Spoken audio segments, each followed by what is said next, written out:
What was that? Tequila. Cheap tequila. Can you guess the brand? No. No, it was just yellow, and I was like, oh, this isn't going to be good. It's not Malort. It's not Malort. Are you a Reposado or a Blanco tequila? Both? Yeah. I don't know much about them. I just know the white one is good. Oh. Also, mezcal I really like. Oh, yeah. Mezcal's that one's good. my favorite. Mezcal's delicious.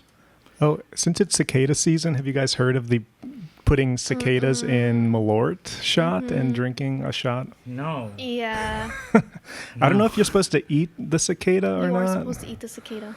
You are or aren't? You are. I'm pretty sure you are, yeah. Okay. Yeah, I 'Cause mean, to why me, would you that put it sounded in like it? when... what do they put the worm in? Mescal. In mezcal, yeah. yeah. You have to eat the worm. Have you eaten the worm before? Hell no. I have. It's very crunchy. I thought it was going to be slimy, Oh. but it's pretty crunchy. No. So, I like it. So it's probably like a dried worm. Yeah. Because it's been sitting in the liquid. How could it be crunchy unless it was like really crisp? Yeah, that's one thing I always ask myself when I drink it, because I think it's going to be slimy because it's in the, it's in the bottle for You think it's going to be such a long time. soggy? Yeah. Soggy worm. But it's not. It's not. So I've never done that. I've never taken the worm. You haven't either? No, and I don't want to. And I wouldn't take the cicada either. A cicada's big. everybody's Yeah. talking about cicada season. I know why it's cicada season, but people are making like good recipes with cicadas. So I don't want to try it. I don't That's care. nasty. But like I saw a lot of TikToks. It's like, oh, I got like 5 bags of cicadas. Let's eat some stuff. Don't they like have diseases? I mean, they roast it and everything. So Oh. yeah, So I it's don't know. fine. they're dead. They're dead already. Okay. But okay, this is the new episode of the podcast. Hey, You yo, can't remember the number. This is can the you? ODcast podcast number 26. I couldn't remember. Number 26, because last time I made that joke about 25 and renting a car. Renting a car. Now 26. We're running out of age jokes, but we'll see. We'll see. There's just not a lot of milestones between 26 and like maybe 35. You can run for president. Your Yeah, Saturn 30 return. Saturn returns. What's that? I think it's at 27. Yeah. Okay. That's cool. Mm-hmm. We should talk more about astrology. in Yes, this. he loves astrology. I don't Can know you- much about it. Can you though. guess his sign? He told me yours before you got here. Are you a water sign? No. Are you a earth sign? No. Are you an Aquarius? No. Isn't that? Oh, that's air, right? Yeah. No.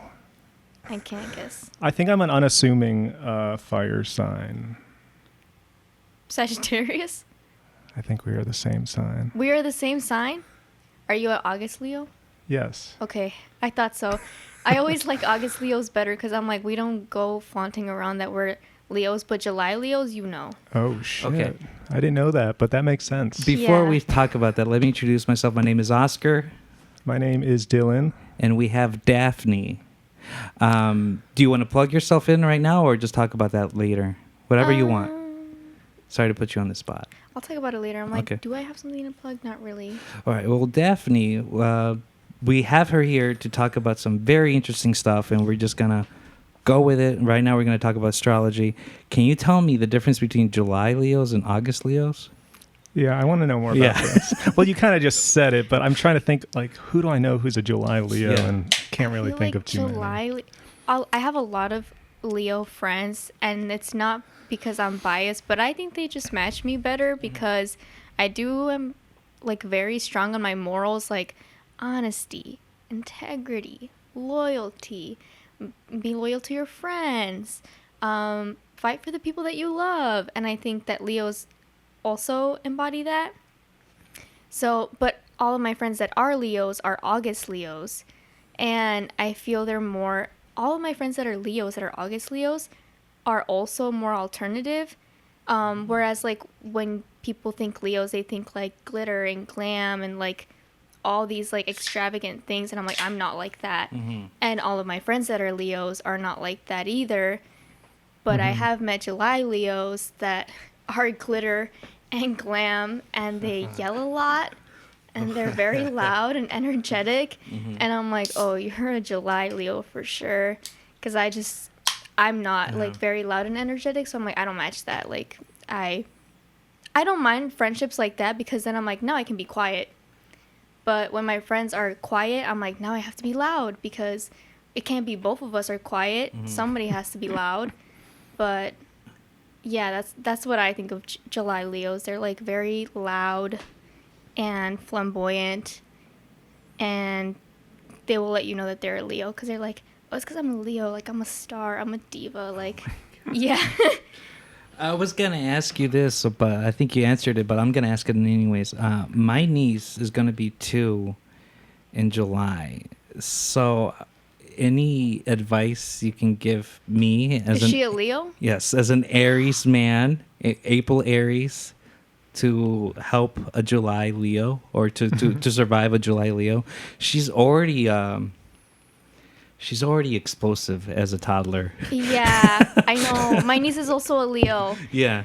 And I'm like, I see, because when I was little, I feel like people when they're younger embody their zodiac signs a lot because you are not exposed to the world, so you are more yourself when you're little than when you're older because the world hasn't told you, oh, you're too loud, oh, you're too expressive, oh, you're too critical, whatever. So you're more of those traits when you're little than when you're older. And when I was little, I was annoying. I did talk a lot. I was very loud. I yelled a lot. I always wanted to sing and dance and be the center of attention. I remember like so cringy when my older brother's friends would come over. I would sign my name on a paper and be like, here, because one day I'm going to be famous. I don't know what I was going to be famous for, but that's so embarrassing to think about. I'm like, dude, that good thing I was little, and they were nice. They would humor me, but I'm like, that's so embarrassing. Like, why would I say that? But now my niece, she has this thing where she loves to sing and dance. So my brother would be like, okay, Mila, sing your favorite song. And she'll start to sing it, but then she gets caught up in the dancing. And she stops singing because she doesn't know which one she likes to do more. So she'll dance more, but then she'll stop and she'll sing more. But then she'll stop singing and she'll dance more. But at all times of the day, if you're like, Mila, do you like this song? And she just starts singing and dancing.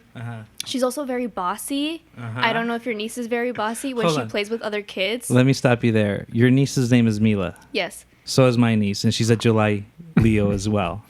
What? Yeah. That's very crazy. Is it just like Mila, or is it short for something else? Just Mila. What? Yeah. I forget her birthday, which I'm a bad uncle for that. It's either the 30th or the 31st.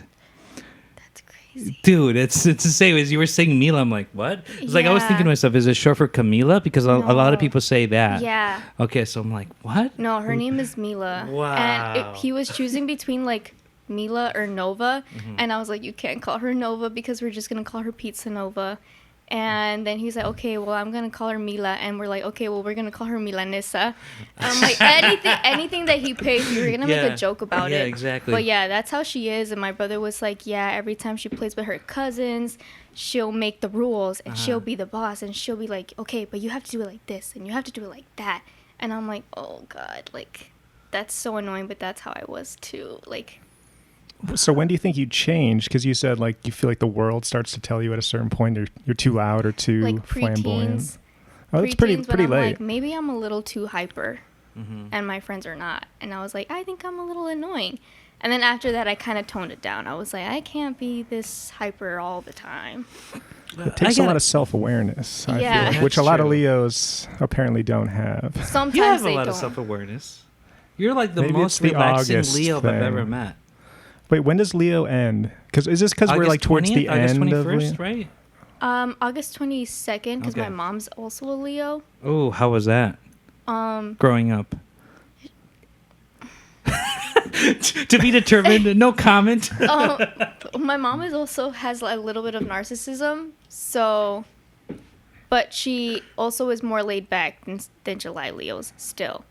But I think the narcissism is what gets in the way, where I'll be like, she'll be like, oh, she won't even ask me how my day was. I will try to tell her because I'm like, I don't really have a relationship with my mom, but I live with her again now. So I'm like, oh, so I did this today and I really like reading. And she'll be like, I like reading too. And when I was little, I was the best reader in the class. So it's a competition for her, everything. Yeah, Oh. everything is, yeah. And that's why, like, my mom finished her associates finally. Oh, good for her. Good for her. I didn't go to her graduation. We weren't speaking at the time. But also she didn't celebrate my graduation. Okay. And then when I told her, "Oh, I want to get another degree." She's like, "You already have one. Why do you need another one?" Oh, wow. And I'm like, "Oh, why can't you just be supportive, Okay. miss?" I don't want to talk about this as much, but like, have you noticed as you gotten older, you're the parent to your parent? I noticed that when I was younger. And I'm like, what, why? And that's your You should- moon sign. Yeah. That's Oh my I have a God. Cancer moon. So my You whole know my moon sign, right? I don't. Aquarius. Aquarius. I hate my Oh. moon sign so much. Yeah. Yeah, because I don't know what it means, and that's like But why do you hate it? the mystery box. It's the mystery. Like we don't know what it means. That's the moon. That's I what think it's like this. That's Yeah. why you feel like as you got older, you realized you were the parent. Because my little sister has an Aquarius moon, and I notice with younger siblings sometimes they have the Aquarius moon because I think after a certain amount of kids, parents stop trying to be a parent, and they let the youngest just do whatever and kind of take care of themselves. And that's why they have the Aquarius moon, because it sets them up, unfortunately, like so sad to be their own parent. And so my little sister, she sees me more as a mom than my actual mom. And my mom knows this. And so she'll be like, "Oh, your sister did this at school. Do you mind talking to her? She respects you more." And I'm like, "Oh, why do you think that is?" But I think it's like the Aquarius moon, because then my little sister too, at a very young age, learned how to like make meals for herself because my mom wasn't around, and she would be left home like alone completely. She would have to make meals for herself and things like that. She's still very spoiled because she's the youngest, but she just is comfortable being alone all of the time because of the Aquarius moon and being the youngest, and we're so far apart in age. But then my Cancer moon is like, my mom will be like, "Oh, your sister hurt my feelings." And I'll be like, "It's okay, Mom." And my mom cries to me a lot, but I've never once cried to my mom. And I can't. Like, if something sad happens to me, I'm like, I don't have anyone, because I don't feel comfortable with my mom to cry about my emotions, because she'll just make it about her. But then she cries about all her emotions to me, and I'm like, "Oh, it's okay, Mom." Like, It's you your know, Cancer moon right there. yeah. I'm like, "It's okay, Mom." Like, it's okay. And my mom also calls me little mom, like her little mom. Aww. Yeah, and she'll be like, "Oh, little mom, look at my grades. Oh, little mom, like, look what I did." So weird. Yeah, and I'm like, Wow. I wish I had a mom too. It's such a strange dynamic. Going back to astrology, just out of curiosity, what sign is your grandma? A Virgo. A Virgo. And it's so crazy. And this is why I believe in astrology so much, because I'm like, my grandma's a Virgo, my mom is a Leo, my brother is a Virgo, and my niece is a Leo. Have you noticed that Virgos and Leos get into fights all the time? But also, they can get along so well, because I've also, like, Adrian's a Virgo. Yeah, I forgot And- about that as I said that. I was like, because you two get along very well. Yeah, it's like same text, different font. He's also an August Virgo, and I think, so there's like sidereal astrology. September and Virgos then, are weird. Yes, they are. Yes, they are. I'm just And my like- grandma's a September Virgo. But Adrian is an August Virgo, and I've noticed like August Virgos and Leos, August Leos specifically, always end up together, because I've met multiple people who are Leos and their partners are Virgos. And it's like same text, different font. Like, you are kind of the same person, but you still have different things about you. But yeah, like, I feel like they could get along really well, but my grandma's a September Virgo, and she's just very like mean and cold. And then my brother is an August Virgo, and his relationship with my mom was kind of rocky. They were best friends when he was little, because my mom was so young when she had him that he just ended up seeing her like a sister. But then she was too controlling, and him being a Virgo man was like, "I don't like that. I want to do my own thing. I don't like people telling me what to do." And he has a Sagittarius moon. So that especially was like, I don't like telling people telling me what to do or how to live my life. So he left for the military as soon as he finished high school. And then my niece is a Leo, and he's like, "I'm not going to be the same way." But my niece has a Sagittarius moon too, and I can already see in the way that my brother is like, oh, she's going to do this sport. Oh, she's going to do that. And I'm like, well, don't you see you're doing the same thing? Like, and maybe not in the same extent as my mom did, but you're still like, oh, well, I want her to do this, and I want her to go to this kind of school and do this sport and do this activity. And I'm like, she has the same moon sign as you, and I think as my niece grows older, and especially since she's a Leo, it's going to be like, I don't want to do what you tell me to do. I want to be my own person. It's going to kind of be the same dynamic. And I've already told him this. I'm like, you know, don't make the same mistake, because it kind of seems like it keeps going in a pattern. My grandma's a Virgo. My mom is a Leo. My brother's a Virgo. My niece is a Leo. And it's just like back and forth, back and forth. But wouldn't that just mean that they each like had sex at the same time of the year, and they're 9 months later the baby popped out? They just like, maybe it's a coincidence. Maybe, but I think that's my because issue of with the astrology. dynamic, because my mom has like 4 sisters or 5 sisters, and their zodiac signs are all scattered, but their relationship is very specific. And then my sister, we're all summer babies. My sisters are both Cancers, and then I'm a Leo, and my brother's a Virgo, but in the same month, because my mom only wanted to have summer babies. I don't know why. So she got it on like around what, like late winter? December. Like Christmas time. Yeah. Yeah. Wow. Okay. Yeah. And she was like summer babies. I'm like, I don't know why, but So okay. she planned it to an extent, and Which she is kinda- also a Leo. You yeah. said. And my dad is a Cancer, so he's also a summer. Oh yeah, How is it dealing with male cancers, in your opinion? like prostate. They are a Cancer to society. Yeah. Sorry, That dumb was joke. a good one. That was a good. I like that. My neighbor's a male Cancer. Actually, him and his partner are both Cancers, and they live Oof. upstairs. Because they're the only ones who can tolerate each other. Oof. That Think must so? be- Cancers I are. think so. Yeah. I always thought of Cancer as like a very chill, like a homebody sign. Like they just want to like be cozy and comfortable. They at do. home. Yeah. My mom's a Cancer, so like sometimes I'm like I see that, but I don't. Like their emotions are very high. Yeah. Yeah. Their emotions are very high, and also they won't tell you their emotions. They you're just so right think about that you that. should know. Oh, you're so right. You about should that. just know how that's they interesting. feel. And my sister does this to me all the time, and I would pick her up from school, and then she had her laundry in my trunk, and I would get down and I would go open the door, and she'd be like, weren't you gonna help me with my laundry? I was like, I'm like, I didn't know you wanted help. She's like, you should have known. I'm like, how was I just supposed to know? oof. What sign is your mom? Pisces, and my dad was also a Pisces. Wow. I What don't- can you say yeah. about that? Sorry to put you on the spot. And also, Daphne, could you pull your mic like maybe 2 inches closer to your mouth when you're talking? That's good. These mics are kind of weak, so Oh, okay, okay. I don't want your voice to be too far away. Pisces. Male Pisces, I've not had good experiences with them. I think they're a little delusional. Oh, yes, I agree with you there. I yeah. agree with you there. I think out of all the signs out there, I do have some great friends that are male Pisces, but I have made enemies that are male Pisces. Not the enemies. Or just not, I'm not compatible with them, period.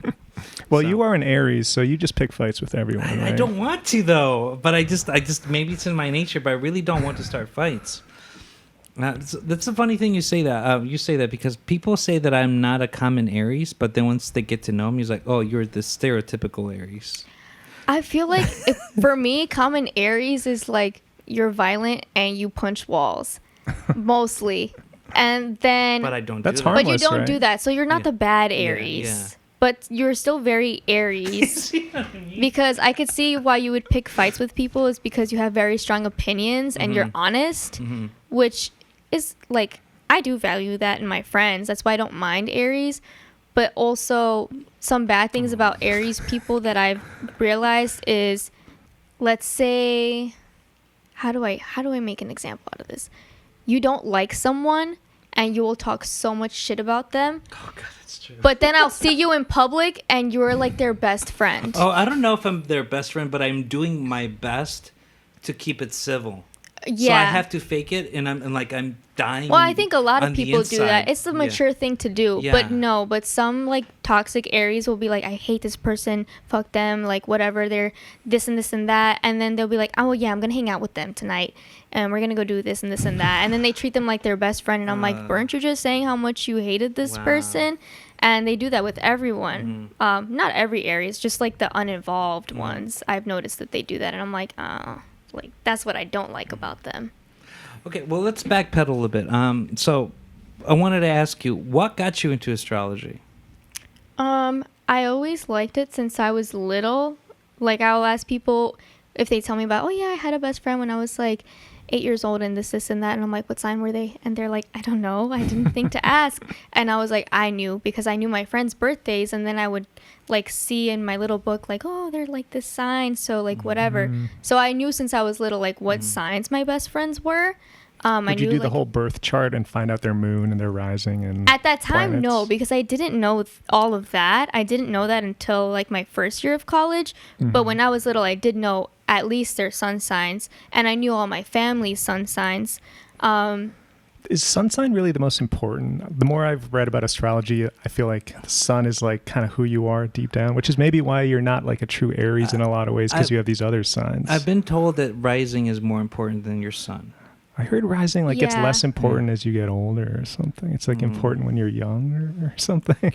I don't know. Or it's like who you are to the outside world, but it's not who you are for real. I don't know much about rising, actually. Rising is like how you present yourself to the world. So it Okay. is pretty important. I don't think sun sign is that important, but I've noticed recently some things about people's sun signs that I'm like, it's kind of true for a lot of the sun signs. Like recently I've noticed a lot of Taurus sun people sing really, really good. Like they just have powerhouse vocals, and they're ruled by the throat chakra, and that's why. Makes sense. Yeah.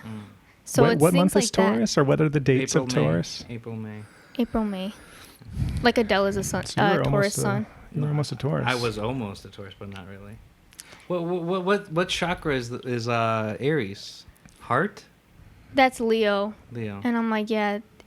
And I told my friend this too, because I was like, Leos are kind of just dumb in love sometimes, and they love too passionately sometimes. But also, then you think about the saying "heart of a lion," and I'm like, oh, that's kind of true, because Leo is ruled by the heart. They do have big hearts. They do love too much sometimes. And we're kind of dumb. Yeah, kind of dumb in love. But so are Pisces, and that's why like Pisces and Leos like sometimes get together a lot. Because they are also dumb in love. I was Pisces. going to ask you, Dylan, do you love passionately?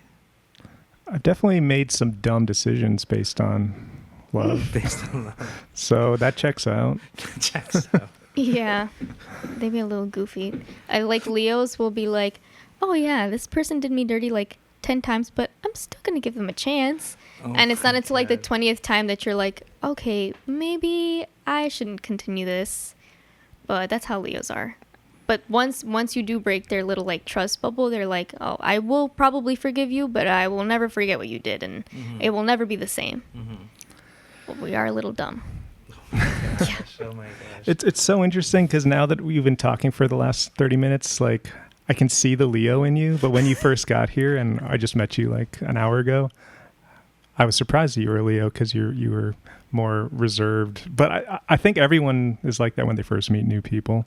I'm definitely that way You too. know, as a Leo, I don't think you're a Leo. That's like Because that's- I'm not extroverted at all. Yeah, but as I get to know you, like I do see that that Leo-ness in you. That's what I'm saying. Like the Yeah. sun sign is something like deep down, like fundamental to your core that's not always visible, but it's like, I think deep down I am kind of like an attention whore or something. Oh my god. We are making a podcast right now that's going to go on the internet. So there's some Leo to that, You do I'm like sure. to be watched and admired. I guess so. But I also like hate it at the same time. And like the idea of people having perceptions of me. Yes, And like, I think that too. I Yeah. hate being perceived. Don't So think are about you guys, me. Are you two bonding right now? Yeah, I think so. when's your birthday? August 18th.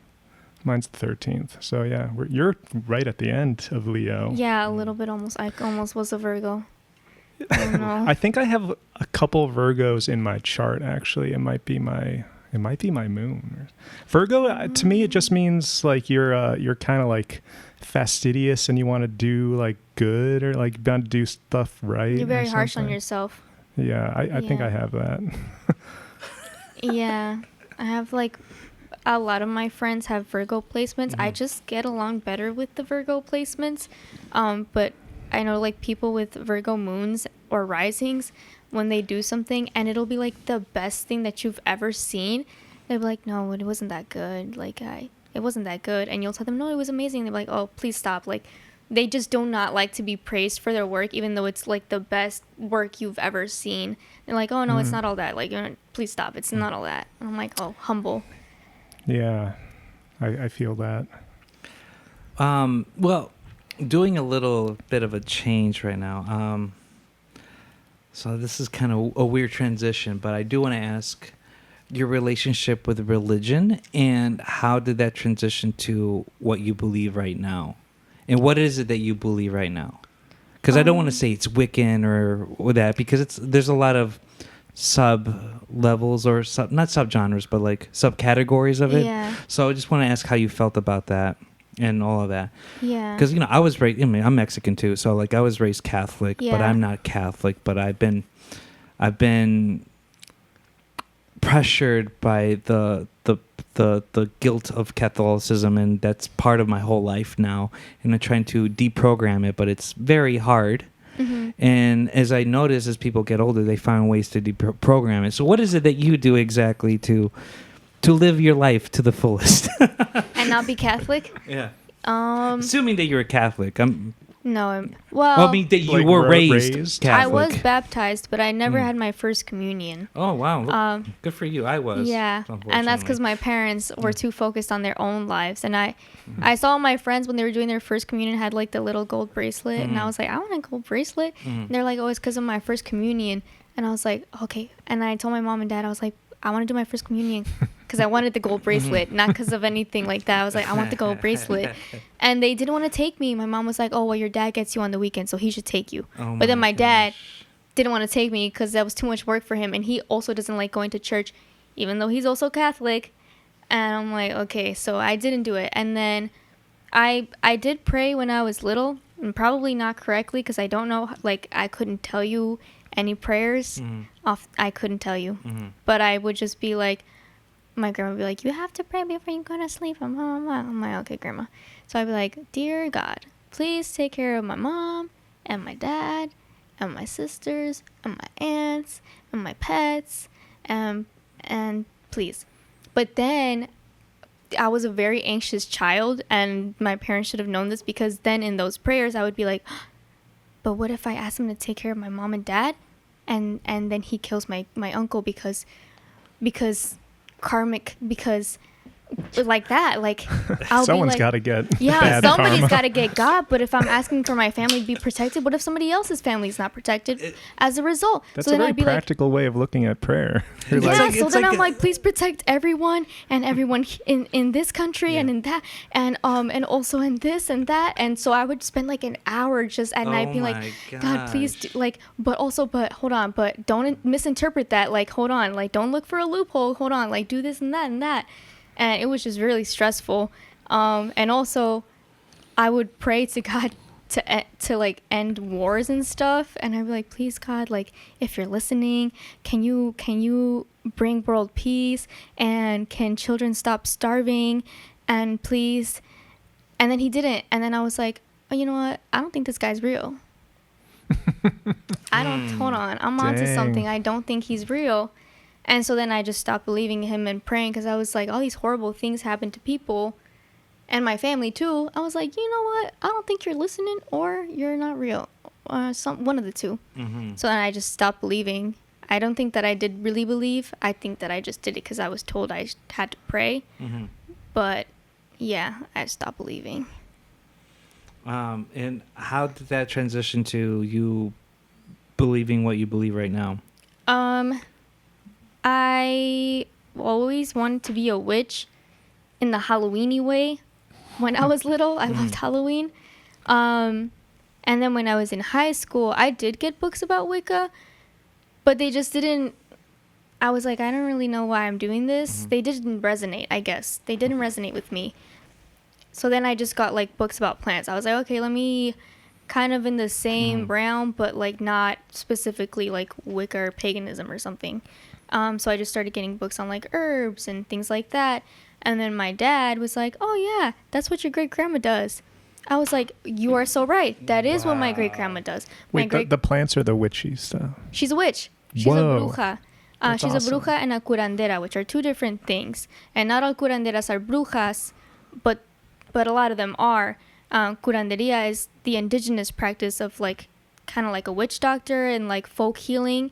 And then brujeria is kind of similar to voodoo, which was a result of being colonized and people wanting to protect themselves spiritually from their oppressors. Wow. So that's what brujeria is. So not everybody practices brujeria or curanderia, and it is like a sacred closed practice because if you're not like indigenous to this culture, like you shouldn't really be calling yourself that or practicing it. Or if you didn't learn from somebody who is, it's kind of like appropriating somebody's culture.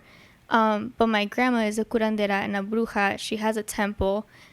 She's done it her whole life. My dad has, which is also, she's still Catholic, but that's why my dad is still also Catholic, but he doesn't really go to church. And I don't think he can tell you like a single prayer or anything about Catholicism, but he grew up, he was the oldest like grandchild. He grew up going with my grandma to different states to do like practices for people or rituals. My great Your grandma. dad did? Yeah. My dad went with my great grandma Right, because she right. would babysit him all the time. Wow. And so she would do like rituals for like powerful political figures. So she's not rich, but she is well off. Yeah, that's why sometimes the skeptic in me is like, maybe this stuff isn't real. But then something will happen and my dad will immediately call his grandma and be like, Grandma, this person is trying to do this to me. And she'll be like, put their name in a jar, go to the esoteric store, get this, this, and this, and that. And I'm like, and she's a very smart, intelligent, wise woman. So when she says that, I'm like, oh, it's not just like some goofy person being like, write their name on a paper. Yeah. It's like my wise great grandmother. And she's just a very, very smart, and she was ahead of her time too. So I'm like, yeah, this stuff is pretty real.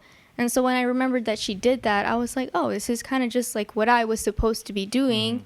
And so I just like read more into it. I don't call myself a curandera or a bruja, but that is mostly what I like research and do for my friends.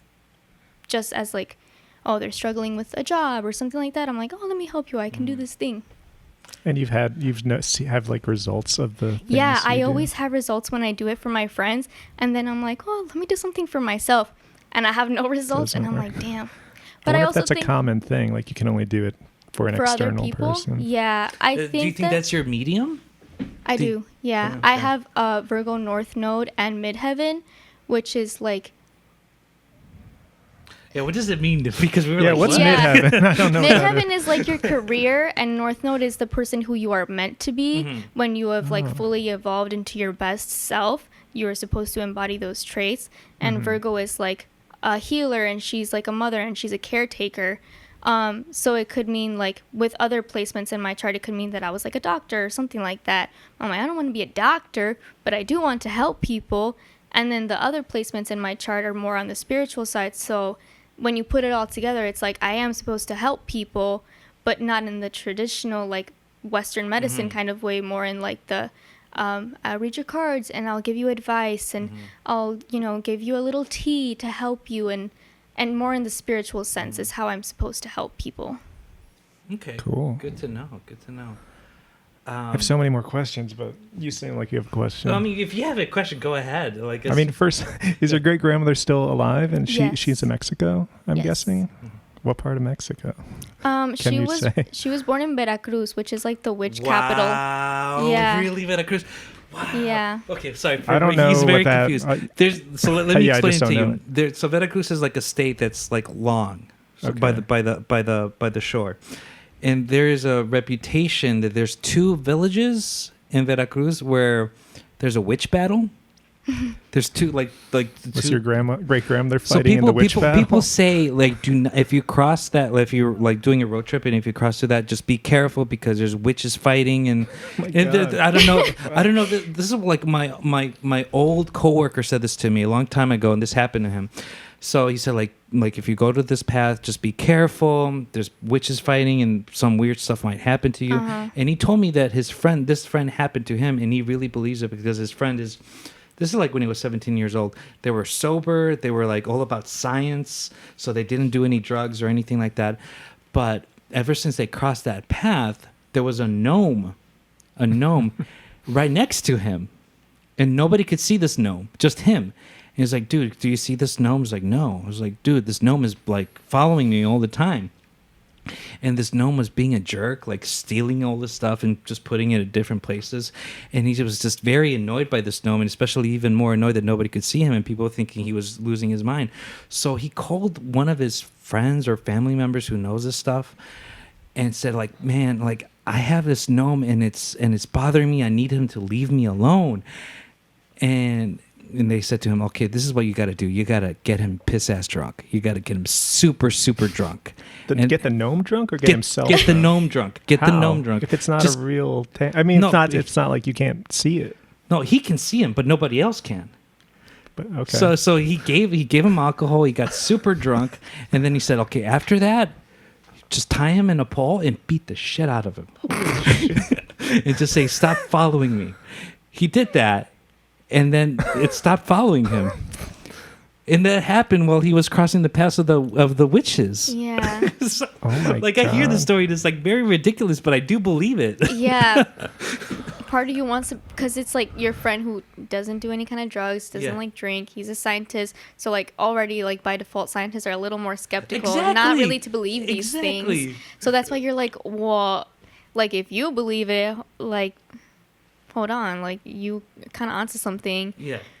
But yeah, Veracruz is they have like this witch festival. I think it happens in March, and all the witches get together and they do like rituals and things like that. And my mom always tells me that my great grandma invited her to go to one of these rituals, but my mom couldn't go. And my mom was like, yeah, and they shapeshift to their nahuales. Yeah. And they shapeshift, and nahual is like your spirit animal, and that's what they shapeshift into. And in Mexico, and also like because it's all the America, so it's all indigenous. In like Northern America, like indigenous people believe in like what is it? It's not the Wendigo, is it? Where it's like an... Yeah, I know what you mean. Like the... I forget what you mean, but like it's well known like in the Dakotas regions. Yeah, where like it's like somebody who pretends to be you because they've shapeshift. And they have the reputation of saying like in the forest saying help or something like that. And they sound like somebody you know, but they're not. And also, like in Northern America, indigenous people, I know they don't like owls. They're very scared of owls. I hate that about Mexico. I hate that so much. They kill owls because of that. Oh. Yeah. And that breaks my heart. And it's like... Because they really do think these owls are witches. So they kill them just by default. It's also the creepy owls, like the owls with like the face going on. Do you know what I'm talking about? Not exactly. Like it looks like a human face almost. What do you mean? It just has like a circle around its head, like the Harry Potter owl. So it's not like a cutesy owl. It's like a creepy looking owl. And in Mexico we call it a lechuza, but specifically what it is, it's a evil witch that turns into an owl to kidnap babies. Wow. Yeah. And it's really creepy. But so my mom said that when they go to these rituals, they shapeshift into their things. And I've never been, so I don't know how true that is. But then hearing like the similarities in like Northern America and they have like a similar thing going on, and I'm like, okay, like maybe it is a little true. I don't know. But also I have like little crows that follow me everywhere I go, and I'm like, are these my grandma or something? Your ancestors Did or something? you bring any with you today? Not today, but if you see one later today, that's me. Wow, also, I was cool. going to say this. changing the subject in a way, but like in Mexico City, the crows in Mexico City are much more beautiful than the crows here. Like they're black. Old crows are black, but there's like a bit of a blue hue to it. Oh, is And it probably a raven? I think so, but they're smaller though. They're smaller, Oh. but they're so Maybe it was adorable. her.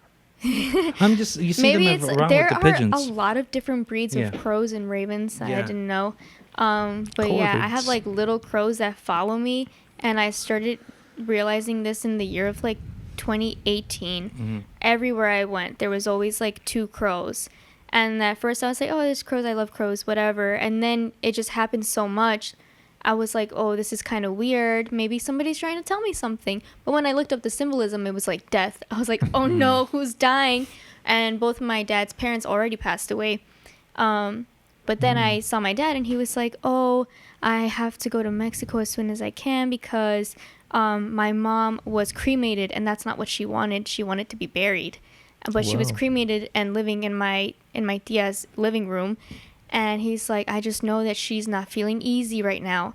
And I'm like, oh, maybe that's why I'm seeing these birds, because it's my grandma telling me like, hey girl, they wronged me. I'm living in your tia's living room, and I wanted to be buried with the rest of my family, and I'm not. And so then I just keep seeing these crows. And then when I started talking to Adrian, my husband, his Instagram handle is crow, but in Spanish. I didn't even think about this. And I was like, oh yeah, I love crows. He's like, I love crows too. I was like, yeah, I always see them. They follow me everywhere. Like when I moved houses, there will be no crows. And then in a month, there will be crows that perch outside of the tree in my room.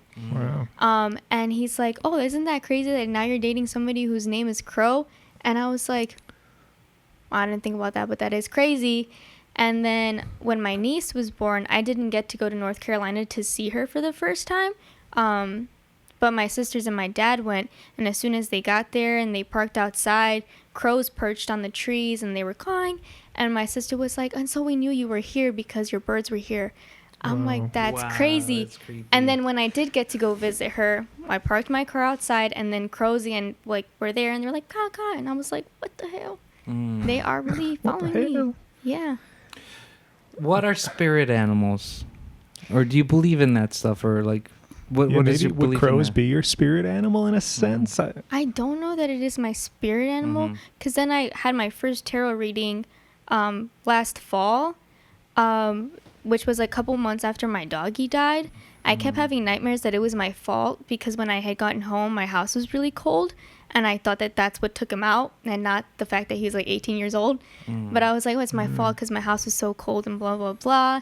I kept having dreams that I would like go into my bathroom and it would be freezing cold and my dog was like dead. And I was like, Oh it's my not my God. fault. And so then I saw the tarot reader, and I had asked her like, oh, do I have any like spirit animals? And she was like, no. She's like, I'm not seeing spirit animals, but I'm seeing two spirits of like of relatives. And she's like, and one of them is very motherly, like a grandmother. And she's like, and I feel like you didn't really know these people very well. And which is true. My grandpa and my grandpa, when I came to the US, I was 3. And by the time I was able to go back to Mexico, they had already passed away. So I didn't know them very well. I don't know anything about them. And then she was like, and also I see a dog. And I was like, oh. And she was like, yeah, and your dog wants you to know he was very happy.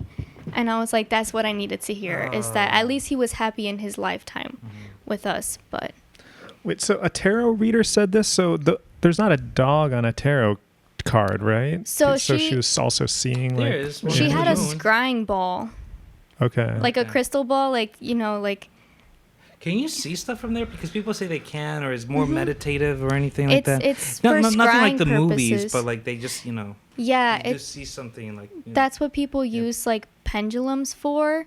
I know in some practices they use like just a bowl of water.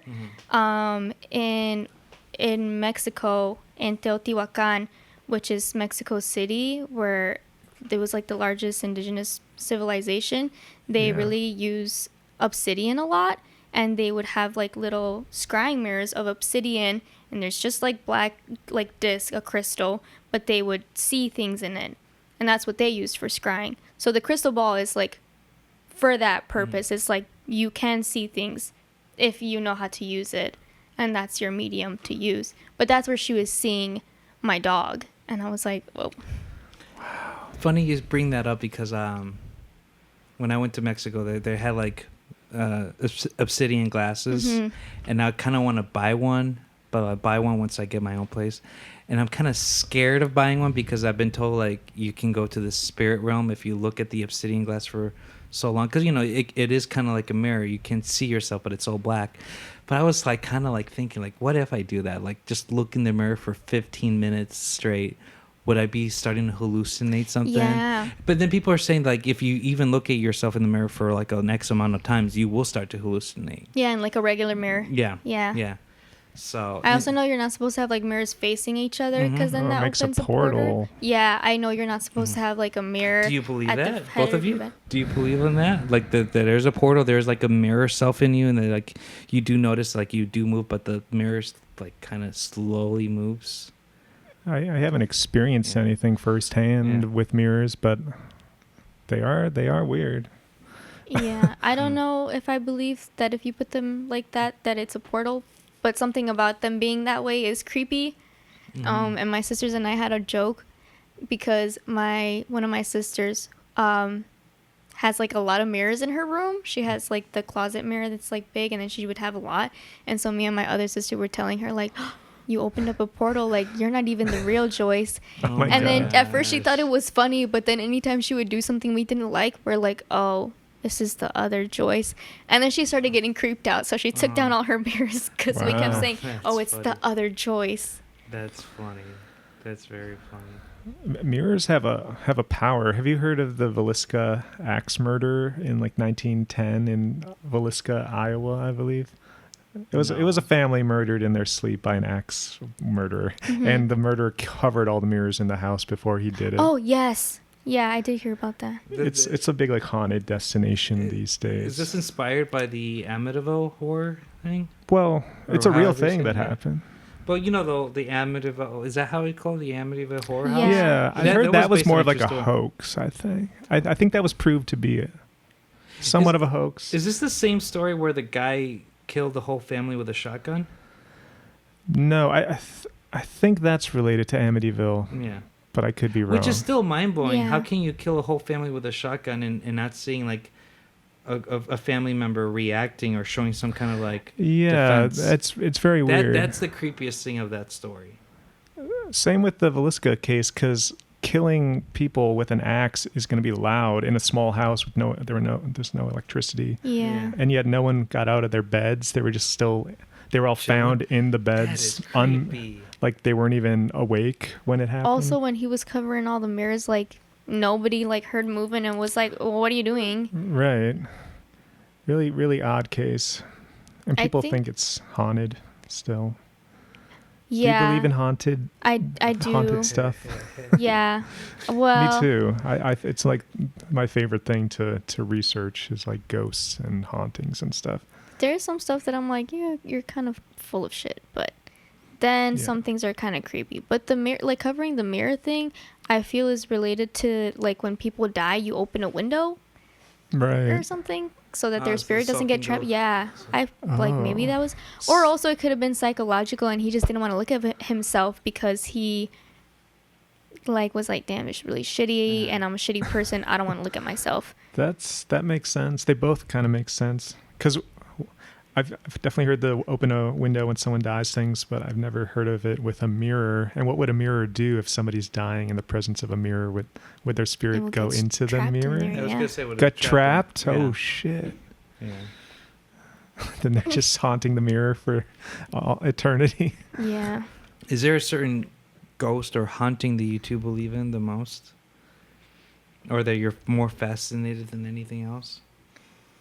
I think anything has the potential to be haunted, but what haunting even story. means is so not confirmed by science or anything. It's like hard to say. Yeah, I don't know. I would love to go to a really haunted place and actually experience something that makes me totally believe it. But as far as I know, I have to be skeptical still. Yeah, there's a lot of them that I'm like, oh, that's really creepy, but I'm still skeptical about them. But one I heard recently that I'd never heard of, there's no movies about it,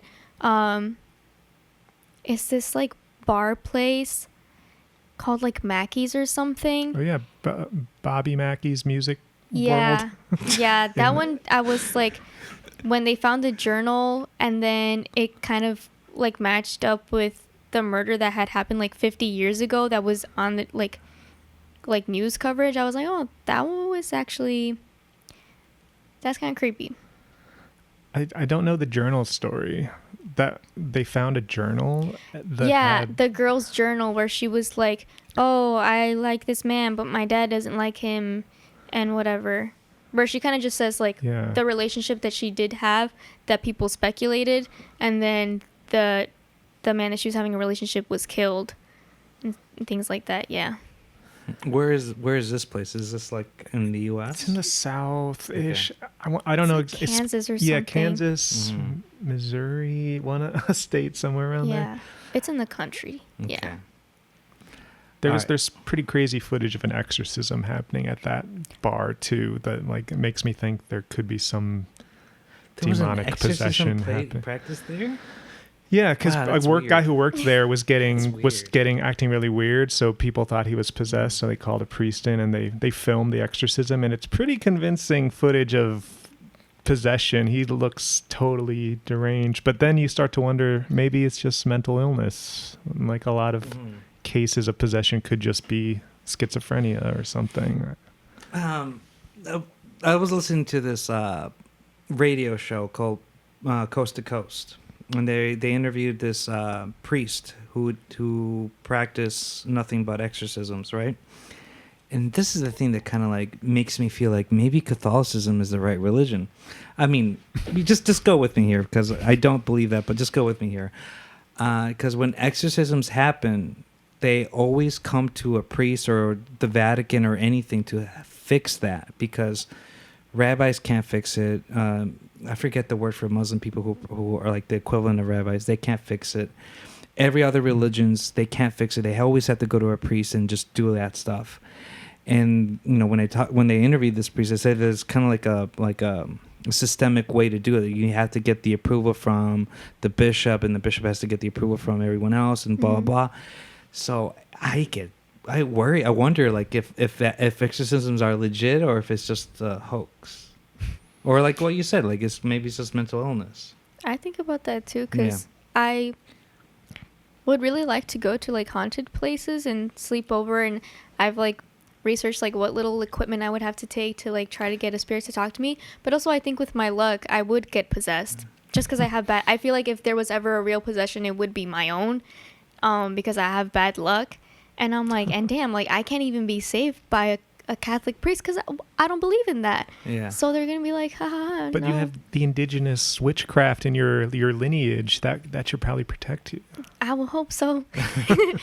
I will hope so. I'm curious how the I forget the word you use for the indigenous one, but like the brujería practice. Like, how does that tie into Catholicism? If like your dad, for instance, grew up Catholic, even though his grandmother was a witch. Like, a lot of brujas are still Catholic, so they still pray to like Catholic figures. Interesting. Not all of them, but my great grandma does, and my dad is still Catholic. He doesn't pray again. Like my dad is like most Catholics. No shade. Like Catholic Lapsed. they don't actually like go to church every Sunday or do anything like that. But then like for a quinceañera or somebody's wedding, that's like the only time that they go to church that year. So that's how my dad is. But yeah, anytime something happens that my dad is like, I don't like this, he immediately calls his grandma and is like, Grandma, what do I need to do? And then he gets candles and he gets like his little things and he goes to all the esoteric shops in Chicago and is like, I need to get this and that and this and that. And I'm like, okay, like. So deep down he believes, but it's like when there's a need for it, not a daily. For emergency purposes. Yeah, it's like a fair-weathered fan of a sports team. Yeah, and it does always work out for him. My dad has like really bad luck, but then really good luck. And that's why I'm like, I never do bad things to people.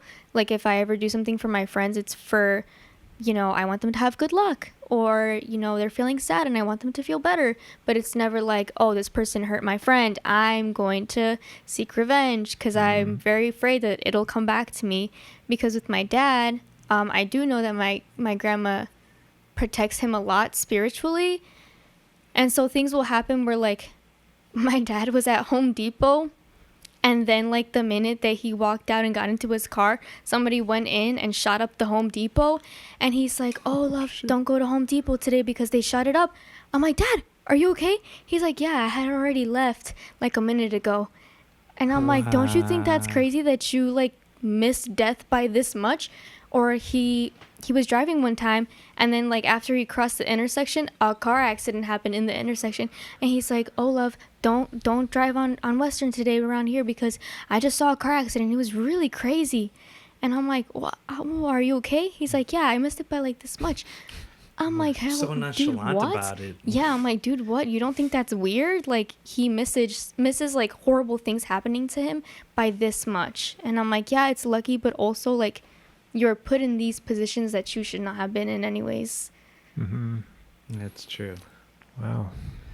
Have you seen a ghost? Do you believe in ghosts, or has there been any kind of ghost encounters for both of you? Have you? I Yeah, haven't. I have. Is it a story you could share? If not, that's okay. Yeah, it's like a long story. I used to live in this house in Midlothian area, and it was, my parents were divorced, but it was just easier for them to live together because my dad worked during the day and my mom would work at night, and so they still had somebody to be taking care of us if we lived that way. So it was also very, like, toxic for them to live together because they were always fighting and insulting each other and then putting us against each other. So it was kind of like Haunting of Hill House. So when that came out, I was like, I wonder if that is what was happening in my household. Like, just all that negative energy was manifesting into, like, these spirit things. But so we all lived together, and in the basement, my dad had built, like, 2 rooms because it was 4 of us, and then my dad and my mom. And he built 2 rooms, but my little sister was scared of everything, so she never wanted to sleep by herself. So we shared the room on the one side, and then the other side became, like, the playroom. And we were in the playroom with my friend and my 2 sisters, and my littlest sister was like 3 or 4. She was still, like, a toddler, so it was her birthday, and she got, like, these big foam puzzle pieces that they give little kids to, like, put together, but they're, like, giant foam pieces. And it was me and my 2 sisters and my friend, and my brother was sleeping upstairs with my 2 male cousins. And so my parents were like, lock the door to the basement because there's boys in the house and you never know, like, we don't want anything bad to happen, and your friend is here. And I was like, okay.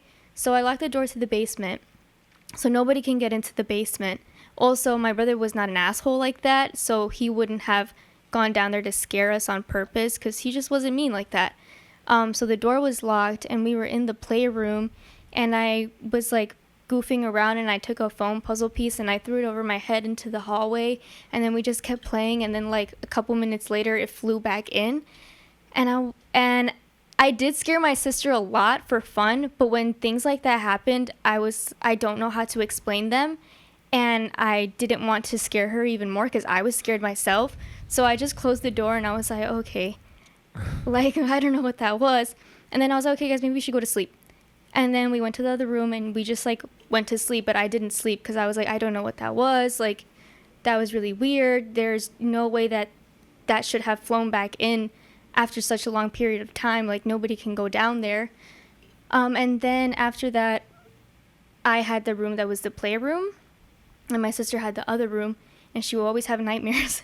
And so she would come into my room and be like, can I sleep with you? I'd be like, yeah, sure. So she was sleeping with me, and I felt like somebody was behind me. So I turned around to face my sister, and there was, like, somebody, like, touching my sister's hair like that, like a woman. And she didn't seem threatening, but it was weird. And she was just, like, touching my sister's hair, and she got up, and then she left. And I was like, that's really weird. And also, when my sister would come into my room to sleep with me, I would face the wall. I was, like, a wall sleeper. And then I would feel like somebody was standing behind me. So then I would turn around and it's my sister. She'd be like, "Can I sleep with you? I had a bad dream." I'm like, "Yeah, sure." And that happened so often. But one day I felt she was standing behind me. So I turned around and there was no one there. And I was like, "Oh, I'm never turning around again," because that made me feel really scared and uncomfortable. And so after that, she would stand behind me waiting for me to wake up so she could tell me, "Can I sleep with you?" And I never did. So she would just stay there the whole night, like waiting for me to wake up because I didn't want to turn around anymore. I was scared. Wow. But yeah, so many creepy things happened like that. To like my parents too, and my brother, which is like when it happens to me or my sister, I'm like, maybe we were kids and it was just our little kid brain. But then I talked to my brother about it recently. He's like, "Yeah, the house was creepy. Like, a lot of creepy things happened to me there." And like our doorbell would always ring and my parents would be like creeped out, but they're parents, so they can't be like, "I'm scared." They would just be like, "Oh, it's okay. Like, it's just not working right. I don't know." But we all were like creeped out at that house. And the house was by Bachelor's Grove Cemetery. Oh, okay. Wow. Yeah. We went on a little ghost hunt there last year with our little spirit boxes. Did and you find stuff. something? We were getting a lot of like random like snippets of radio that would be like a voice talking all day. We went to a couple different spots, but nothing like super like that had to have been a ghost. At Nothing least. yet. No, we didn't get that. But I've heard enough stories like that of like a haunted house that makes me actually terrified of like moving in somewhere in the future and then it's haunted and I'm like, fuck, Yeah. I'm stuck here now. And like, I want to experience it because I think it's so fascinating to know that there's actually something we can't see out there. But I would be so scared to live in a place that was haunted. Yeah, it is scary. And then it's like, it does seem fun at first. You're like, I want to experience a haunted thing. But when it's your house, it's like, then what do you do? Like, you can tell your friends, but are they going to believe you? And like, what is even the point? Because then like you can't sleep. Things are creepy. You don't even feel comfortable in your house and you're stuck there. So then it ends up not being very fun. But it's fun in theory. When you saw that woman like touching your sister's hair and stuff, were you having one of those like sleep paralysis episodes where you kind of your brain wakes up but your body's still asleep and you can't move? No, I was fully awake. Because It I turned sounded around like and I it from lifted the myself story. up and I was like, and then she just went away. And I was like, and I have had sleep paralysis many times. That's why I know it wasn't sleep paralysis. I didn't have sleep paralysis at that time until I was like 16. And that's when I started having sleep paralysis. Sleep paralysis is a weird I experience. hate it. It's so, Yeah. So weird. uncomfortable. One time it happened to me in my apartment, and I knew I was having sleep paralysis, so I was telling myself to wake up, and I did by screaming so loud, and then I was so embarrassed. I woke up and I was so You embarrassed. actually screamed in real waking Because life? that was the only way I could wake up. Wow. And I was so embarrassed because I know that everyone heard it, like, because I live in a studio apartment. So I bet you, like, I woke up all my neighbors, and I feel so bad about that. Did you see anything?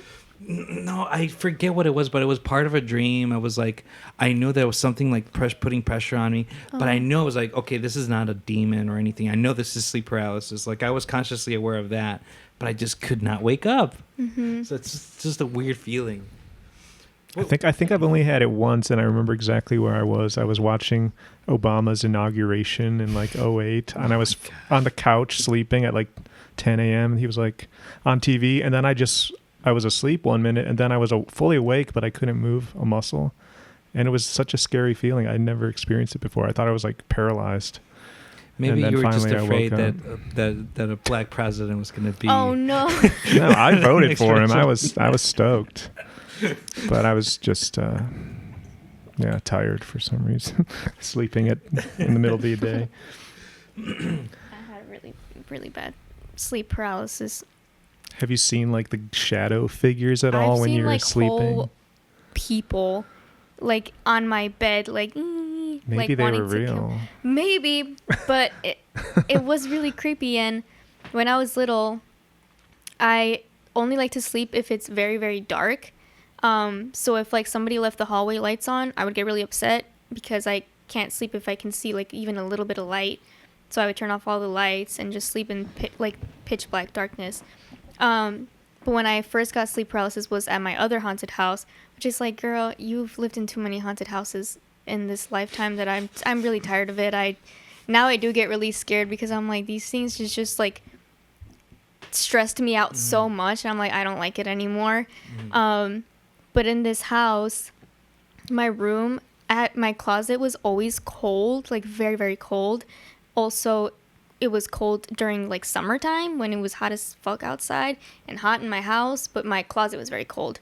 And I had sleep paralysis for the first time there, and I could feel my bed sinking at the bottom, like somebody was getting on my bed. And I was trying to scream for my sister, and I couldn't scream. When I woke up, I had like gashes on my arm. Not really bad ones, but it was like scratches like that. And I told my mom, and she was like, you did that to yourself. Wow. Yeah, because I was a self-harmer, but I was never like that. Yeah. And she was like, you did that to yourself. I was like, no, Mom, like I was so scared. Like I felt someone get on my bed. She was like, no, that's not true. I was like, okay, whatever. And then another time when I was sleeping, I would also always wake up just a little bit before 3:33 a.m. And I would always check my phone because I'd like wake up and I'm like, what time is it? And it'd be like 3:31. And I'm like, okay. And then I'd start to feel weird in my room, and my closet door would like inch a little bit. And then one time the doorknob of my room would like shake, like if somebody was trying to open my door, but they were not strong enough to open it. So it would just kind of wobble a little bit. So then when I would wake up in the middle of the night, I just wouldn't check the time because I'm like, no, maybe it's just in my head. Like I don't want to think that it's this time and then creepy things are going to happen. So I would just go back to sleep. But one time I woke up and all my family was like, I don't know where they were. I was like, I'm waking up. I was like, hey guys, where are you? I went downstairs. They weren't there. When I went to the kitchen, I kept hearing like walking upstairs, and I was like, who's upstairs? So I walked to the end of the stairways, and when I was walking, I could hear them running towards the stairs to go downstairs, and I got creeped out. So I ran outside, and all of my family was outside. So I was like, who was running upstairs? That's really creepy. And I would tell my mom these things, and she'd be like, no, you're making that up. Stop making that stuff up. You're going to scare your sisters, like, blah, blah, blah. I'm like, okay, I'm making it up. And when we moved out of the house a couple years later, my mom was like, yeah, that house was so creepy. I'm like, yeah. Wow. I'm like, yeah, dude, it was creepy. So she gaslit you. She did, because then she was like, and I remember when I bought the house had burned down. The house had burned down, and they renovated it. Wow. And she was like, when we bought the house, there was like blood splatters on the wall of one bedroom. And I was like, what bedroom was it? She's like, I don't know whose room it ended up being, but it was the one in the middle. And I was like, you mean my room? And she was like, I guess so. Oh, yeah, right. it was your room. Was your and I was like, dude, like, you gaslit me the whole time, and it was so uncomfortable.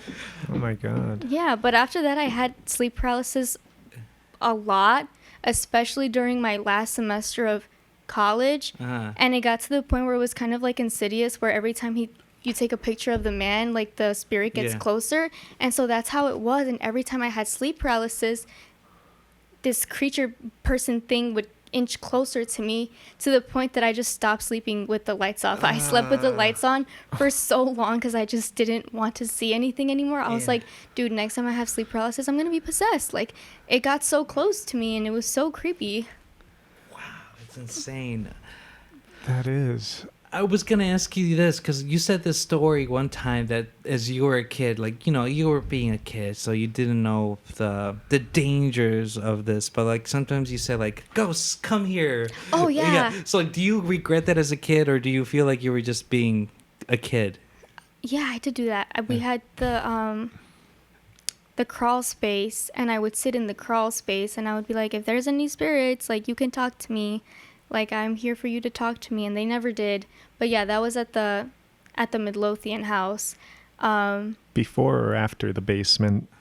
I think before. Yeah, thing. it was when we first moved there. Because before that, we've never had a crawl space in my house. It wasn't until we moved to like kind of like the suburb area that we had the crawl space, and I thought it was creepy. And then I did that, and then I stopped doing it, and then all the creepy things happened. There's a lot of other creepy things. At one point, me and my sister's rooms were upstairs.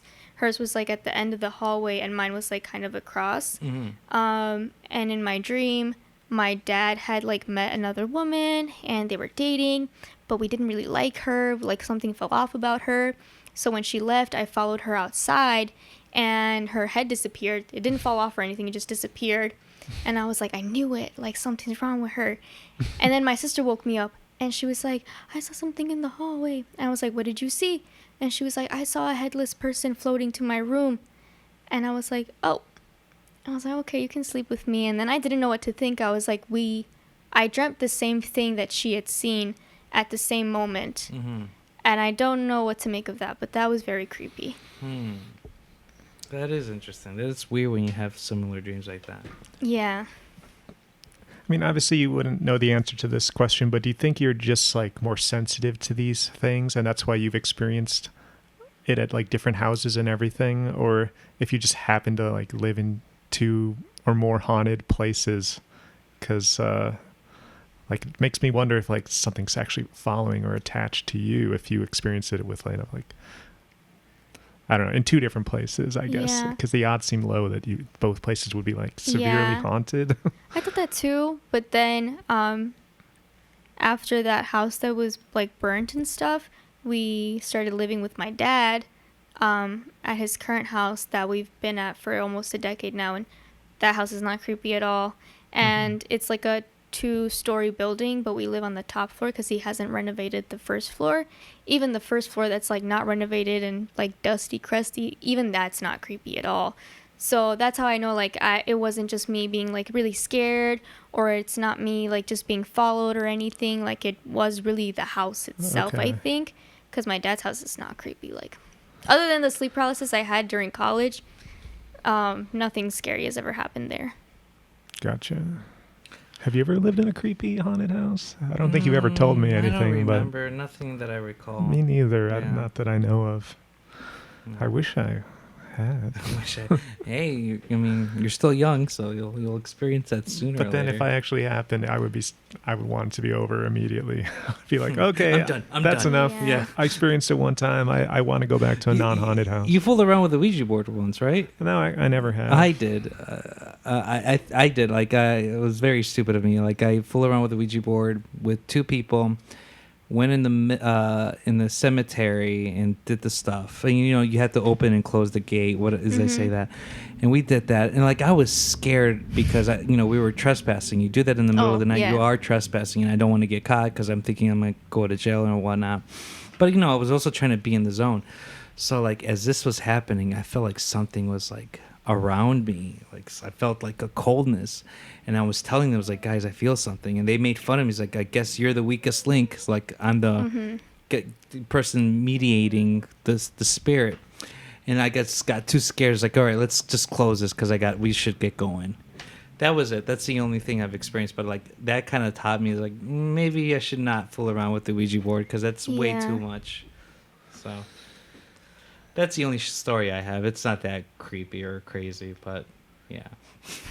Yeah, my mom always just told me like never play with a Ouija board, so it scared me from a young age.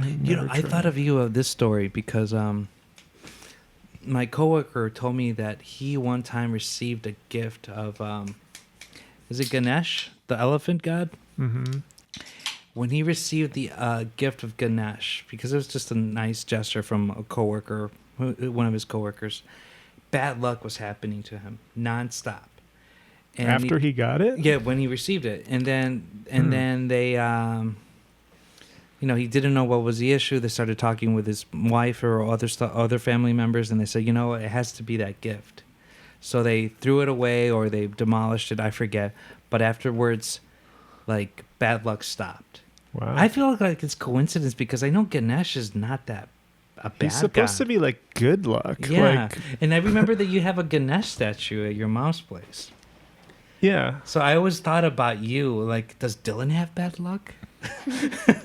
Not that I know of, but it's hard to say. Like, I don't know when the point would be when I would be like, this isn't just coincidence.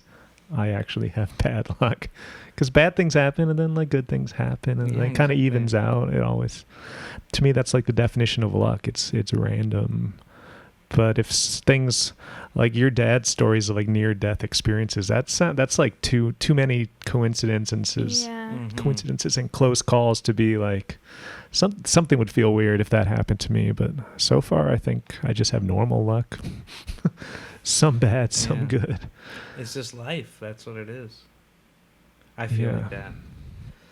Wait, so what do you think it is do you think there's some theory or like element that ties all this stuff together, like witchcraft and hauntings and like spells to help you in your life and stuff? Like what's causing or what makes all that possible? Is there just another dimension we can't see, or I don't know. what is it? There's like no way that I can explain this or even begin to like theorize, but there are so many similarities in different religions and practices that I'm like, was all rooted back to something that we all have in common. So I think like that's even a bigger question, because it's like, what was that thing that bridges everything together, and it kind of makes things really similar. Because my mom, she converted to Christianity. My mom used to also read tarot cards, and she used to have like books of candle magic, and when she converted to Christianity, she was like, that stuff is stupid. I don't know why you believe in that stuff. It's dumb. And I was like, well, you did too. She's like, yeah, but that was when I was stupid. And I'm like, girl, that was like 2 years ago. What do you mean? And I have like a little, I have like a little altar for my Santa Muerte that I've only recently started working with. And when I moved back with my mom, I was like, damn, like, I don't know if I can put this altar up because she's going to be upset. Ooh. And at the end of the day, it's her house, and I didn't want her to be upset. So I had been at my mom's house for like a month without putting my altar up. And I always wear my necklace. I've worn it for like 2 years now since my dad had gotten it for me. And this one week, I was at work, and I was in my drive-thru, and I was like handing out a drink. And the person was like, I really like your necklace. What does it mean? And I was like, oh. And I didn't know how to explain because they were not Latino. So I was like, oh, it's like a Latin deity and whatever. And they're like, oh, that's really cool. I was like, yeah. And then they moved me. I went on my break. Then they moved me to like front register. And I was at the register. And then somebody who I always see, who always sees me in my necklace, was like, oh, I really like your necklace. What does it mean? And I was like, oh, it means this and this and that. And they're like, oh, that's really cool. I'm like, yeah. And then I think I hung out with a friend or something, and they were like, I really like your necklace. What does it mean? God. And I was like, okay, girl, I get it. I'm like, Miss Ma'ams, I get it now. Like, you want me to put the altar up. I understand the assignment. So I did put it up, but I was like, what a coincidence. Nobody ever asked me what it is. What does it mean? Until like a month after I didn't put her altar up. And it was like all in the same week. I was like, okay, girl, like, I understand. So then my mom was like, after a couple months, she was like, well, why do you have all that stuff there? And I was like, well, it's what I believe in. She's like, well, what do you do with it? And I was like, I just talk to her. I like, when I'm going through hard times, I just talk to her. And that's it. And she's like, oh, well, see how we're not so different, because I talk to God sometimes when I'm having a hard time. I'm like, the narcissism came out of nowhere. nowhere. But I understood her. I was like, yeah, I guess so. Like, I can't even judge her because we do the same shit. Yeah. We put our little candles up and we talk to this thing that we can't see, and we, do the same thing. So I was like, okay, yeah, I get it. Like you were saying, like all these different religions and cultures have the same thing. Yeah. You call it God or some like yeah. But if it works for all these different people, like maybe it's not so much what you call it that matters, but the faith in it and like the energy you put into it. Yeah, and what you do with it. Because if you're like doing malicious things, then I'm like, oh, that's not really great for anyone, is it? I want to talk about energy, and I know that's a general brush stroke, because I do believe in Santa Muerte. I know what it is and everything, and sometimes I just like maybe this is the airy side of me, but like sometimes I laugh upon certain religions like Christianity, Catholicism, not to be offensive or anything. It's just like, maybe it's just like the trauma of being a kid and like seeing how Jesus was, you know, like as a kid, sorry, this is a weird tangent, but as a kid, I was scared of Jesus Christ. Because you feared him. Yeah, because like I see the pictures in my parents' bedroom, and he has long hair and has a beard, and I was afraid of him That's because the scary like part. you now. Huh? Like you now. Yeah, but longer, and like it scared me because it looked like he was like a motorcycle guy. Again, like you're a 4-year-old, it's like motorcycle guys look scary, look intimidating, and then to make it even worse, you see the heart with the Oh yeah. with the what you would call it the thorns and threads, stuff? the Yeah. crown of thorns on the heart. And I'm thinking to myself, like, why do you want your heart to be in pain? And that scared me even more. So like little things like that. So like, you know, as you get older, whatever. But what I'm trying to say is like, as I get older, there's certain things that I just like laugh upon and whatever. But Santeria, or not Santeria, Santa Muerte and all that stuff, I see those images of death and everything. I'm like, do not make fun of that. Like something tells me is like, do not make fun of that. That shit is legit. Don't fuck with it, because if you will fuck with it, you will get what you deserve. Yeah. So I'm like, nope, no, don't joke about that whatsoever. And like, out of all the other religions or whatever you want to call it, That's that one, the one that's like, don't fuck with it. Do not do it. Like, respect it and give it respect. If not, you will get what you deserve.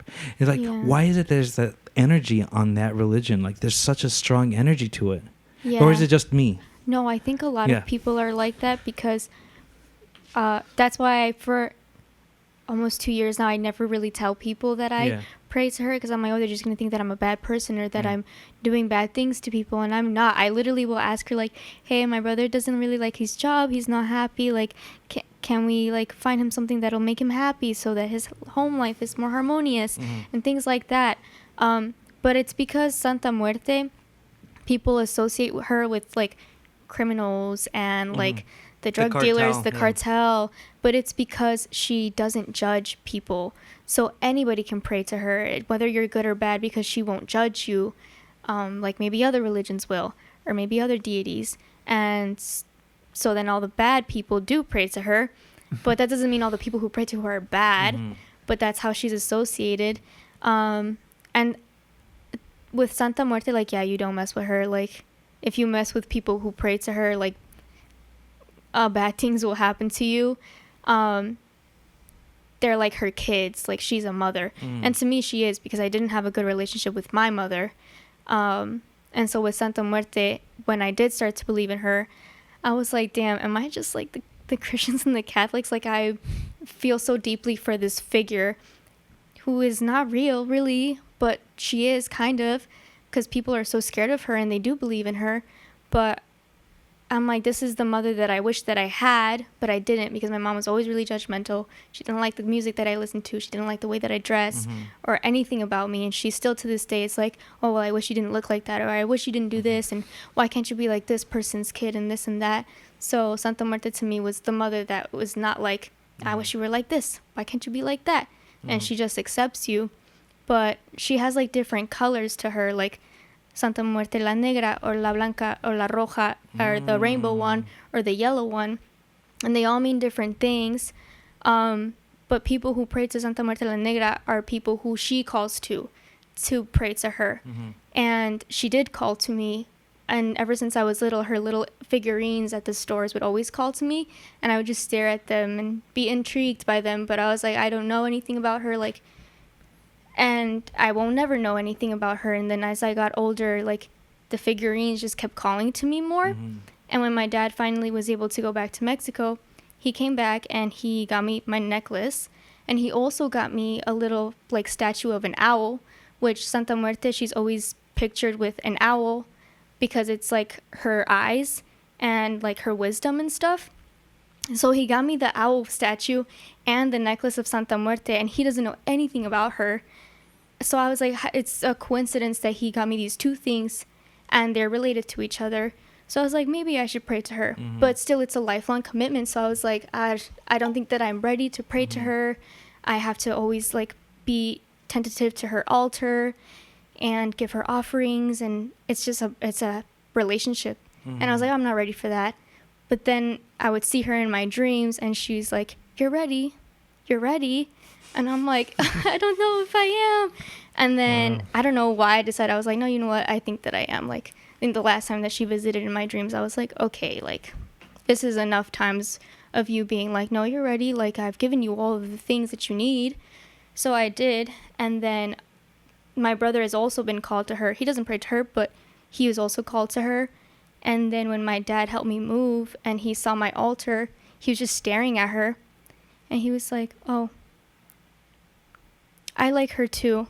And I was like, of course you do, because you're a witch at heart. But he just doesn't do any of the practices. But I'm like, it's like a... It's in the blood. Yeah, it's it is literally in the blood, yeah. Am I interpreting this right? It's the Saint of Death? Mm-hmm. Or Saint Death? Yeah, or Saint Death. Wow. I didn't even know that she existed, or was like a big like the Reaper figure. Mm-hmm. Wow, okay. So she's like... One of the images that I saw that scared me, like, that told me, like, do not fuck with it. It's that famous Renaissance scene. Maybe you know it. Maybe it's, what's the name of that freaking Italian painter? Caravaggio. It's the one where Mother Magdalene is holding Jesus Christ after being hung. Like a pietà. Yeah, so it's holding it. So the image that I saw, it's like, instead of Mother Magdalene, it's the Green Reaper, Saint Death. And I see that everywhere, and I'm like, that tells me, like, don't mess with it. But so she's not like a Catholic figure necessarily. If you talk to a Catholic, the answer is no. But if you talk to common people, they say yes. So it's one of those, you know. Yeah, it's really weird. Yeah. Wow.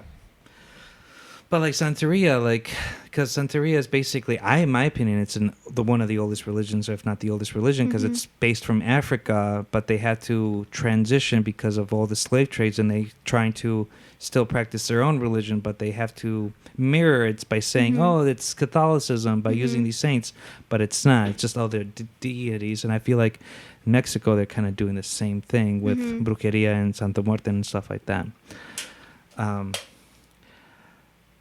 It's kind of crazy that you have these followings or these things that that you're experiencing. Have you ever heard of hueseros? Yes. So let me explain it to him because he doesn't know what it is. Hueseros is basically best way to explain it is someone that's a chiropractor, but not really. Like they were born to cure you by knowing that there's certain issues with your bones. And again, you were either born with it. That's it. You're either born with it. You cannot be molded by it or anything. You were just born with it. And people have this gift to fix you, which is crazy because I've been told stories, and I guess there's certain people are hueseros, and that's it. Hueseros are very interesting because I heard a story, again, same person who told me the Veracruz story, where he met someone who was a farmer and he had like a bad injury where the doctors basically told him like, well, you're just going to be bedridden for 3 months and just hopefully, it'll fix by itself by putting pressure on your scalp and then just making sure that everything is aligned. And he's thinking to himself, I can't wait for 3 months. I'm the breadwinner of the family. I'm a farmer, and my family's going to die if I don't do anything.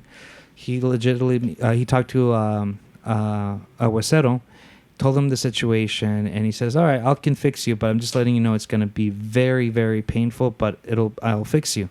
So he told him to sit down, started massaging the fingertips, and then slowly going up to the point where like the back pain hurt, and he started moving him, and boom, it was fixed. But like it was like 30 seconds of pain, but then afterwards fixed. And I was like, no, maybe I can learn how to do that. But no, you can't. You were just born with that kind of stuff. Because like sometimes like what do you call it? Not wales, shamanes. Yeah. Shamans.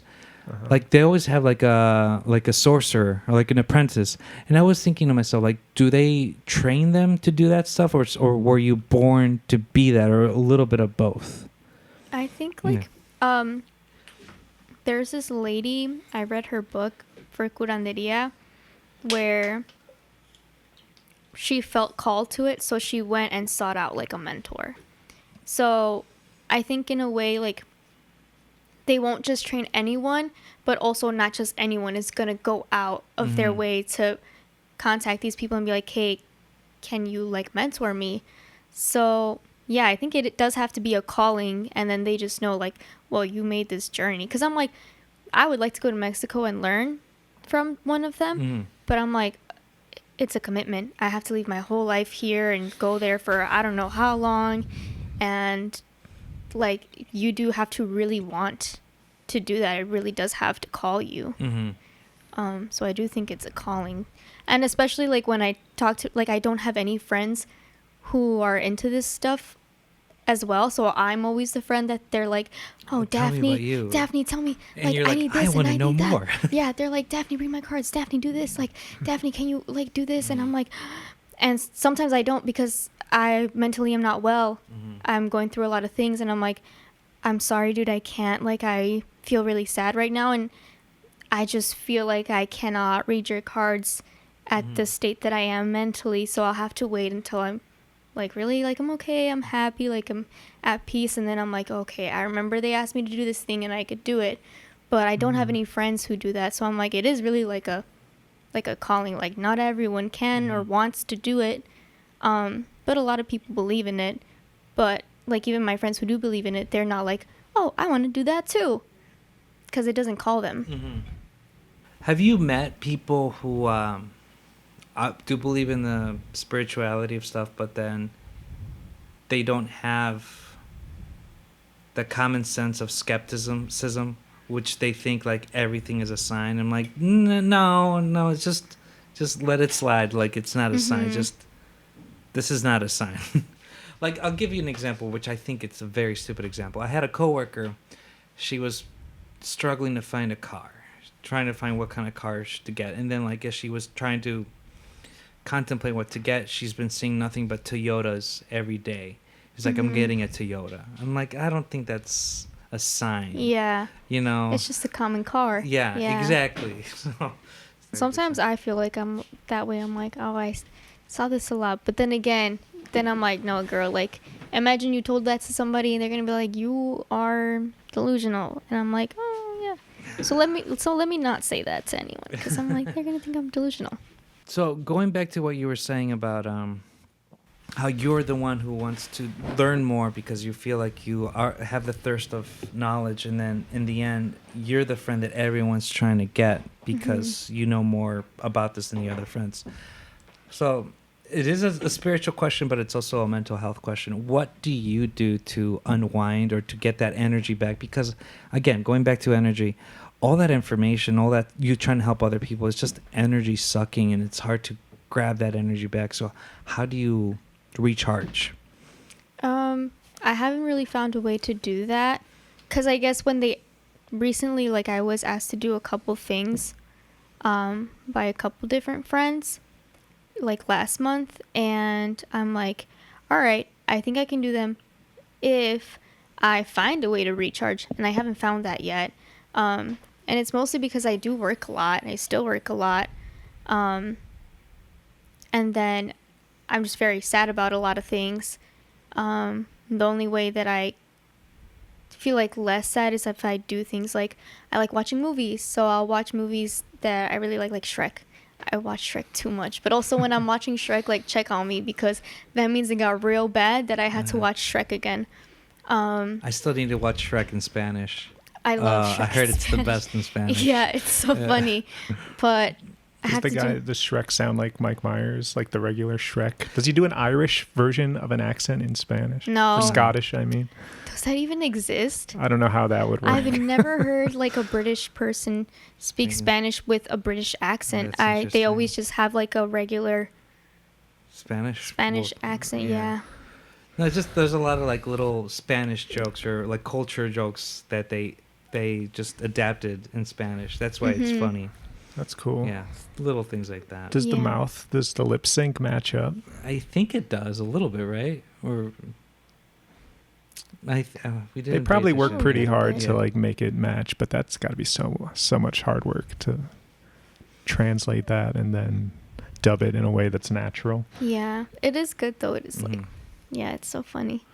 But it's funny in both languages because then Adrian has only ever seen it in Spanish. And when we watched it in English, he's like, oh, I didn't get that joke at the time because they said it differently and it's just not the same. So that's why it helps to know both languages because then you get both of the jokes.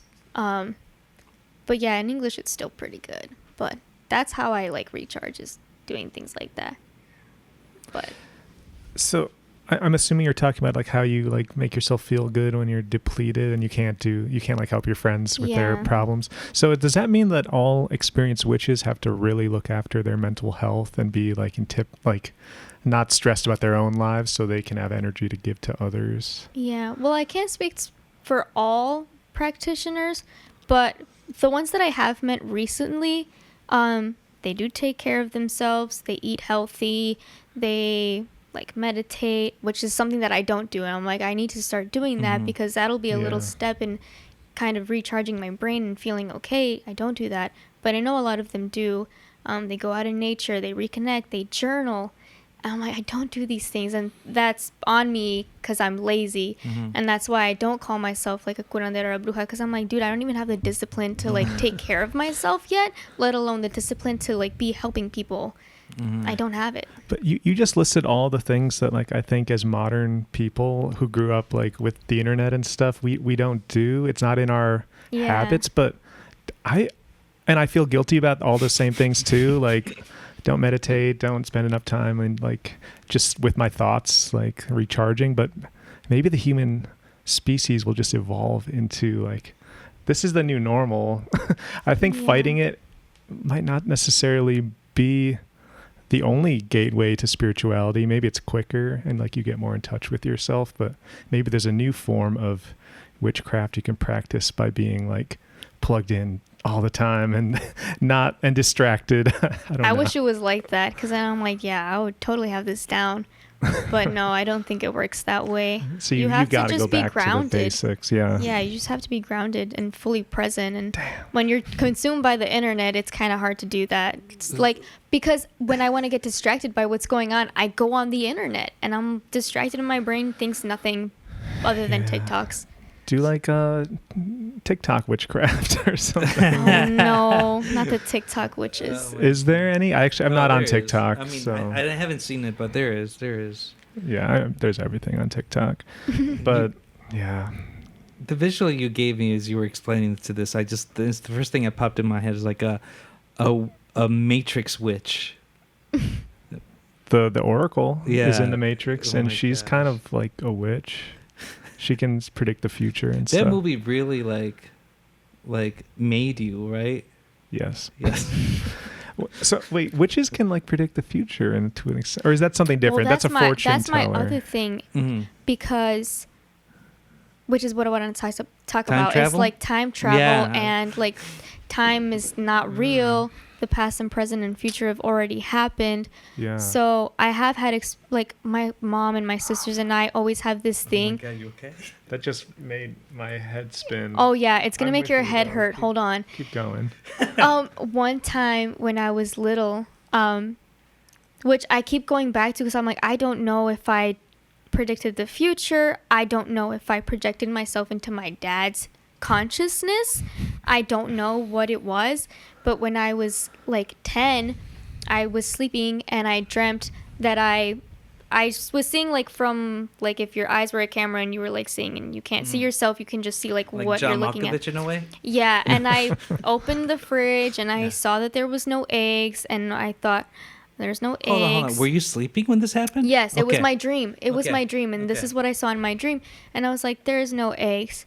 And then I woke up because my dad was like, oh, hey, there's no eggs. I have to go buy some. And I was like, oh, wow, I predicted that there wasn't going to be any eggs.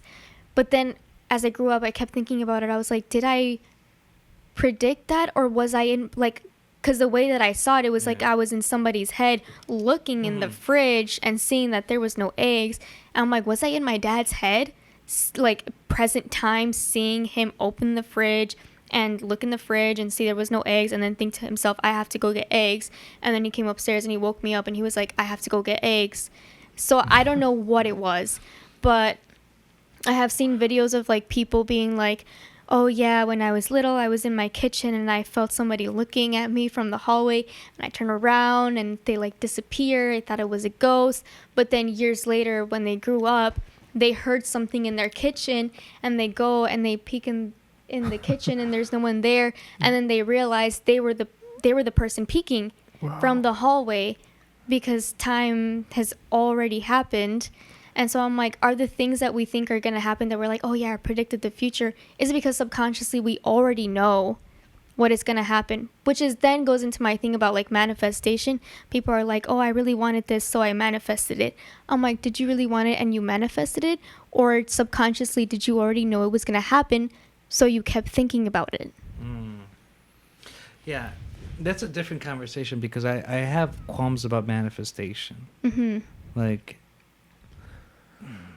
but if time is yeah, not linear, you're not manifesting. You're just like knowing what happens in the future already. You just and you know kind of it's know going what's to going to happen. happen. Yeah, that's And true. you want, and maybe it's also you want it to happen. So you think you're manifesting it, but you've just already kind of like seen You've it. already lived it, so you want it. It's crazy. So I did some research about this, and scientifically speaking, they do say that time travel is probable. The only issue is that it can only move forward. They cannot. They haven't had the technology or the advancements of going into the past. Yeah, we're time traveling to the future right now. Yeah, I mean, but 1 second at a time. But they found ways of, like, since the speed of light is very fast, and there can be some technology where you can be just as fast as the speed of light. That means that they can't see the future. But right now we don't have the technology for it. Yeah. But it is probable. So if you go faster than light, you will go Just as faster fast into as the light. future. Yeah, just as fast as light. Yeah. Yeah. You heard the fact about stars. Like, if you wish upon a Right. star, that star is already dead. That's Yeah, what I was yeah, going to yeah, say. yeah, Like, yeah. I didn't think about one night. Yeah. I was like up in like 2 a.m. and I was like, what do they mean by like light years? Yeah. Like, what do they mean that this star is like 15 light years away? Like, how long is a light year? And then when I looked it up, what I understood was like, we see the star now, but it's light years away. The star is already dead because Yeah, the time is light all took- crazy. Yeah. And I'm years like, to get here. I'm like, oh my God, that's crazy.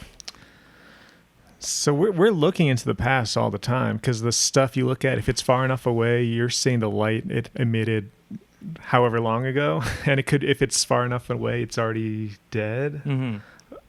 But I don't consider that time travel. You're just experiencing its light taking time to get to you.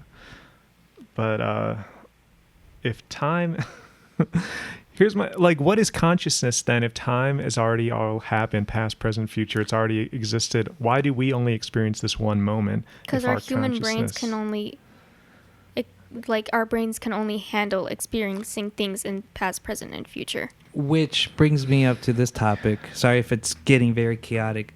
Astral projecting, because astral projecting is all about It's gonna get so complicated. it's all about certain levels, right? Like we're in the third dimension because we're seeing each other, and the second level is like the dream realm. I forget the right word for it, but which people believe like that's where our afterlife is going to be, and there's more realms after that. There's like a third or fourth realm where you do experience ego death, and that means you're like part of a bigger conscience that's bigger than us humans, and you can experience that through astral projecting. Yeah. Also, like telepathy.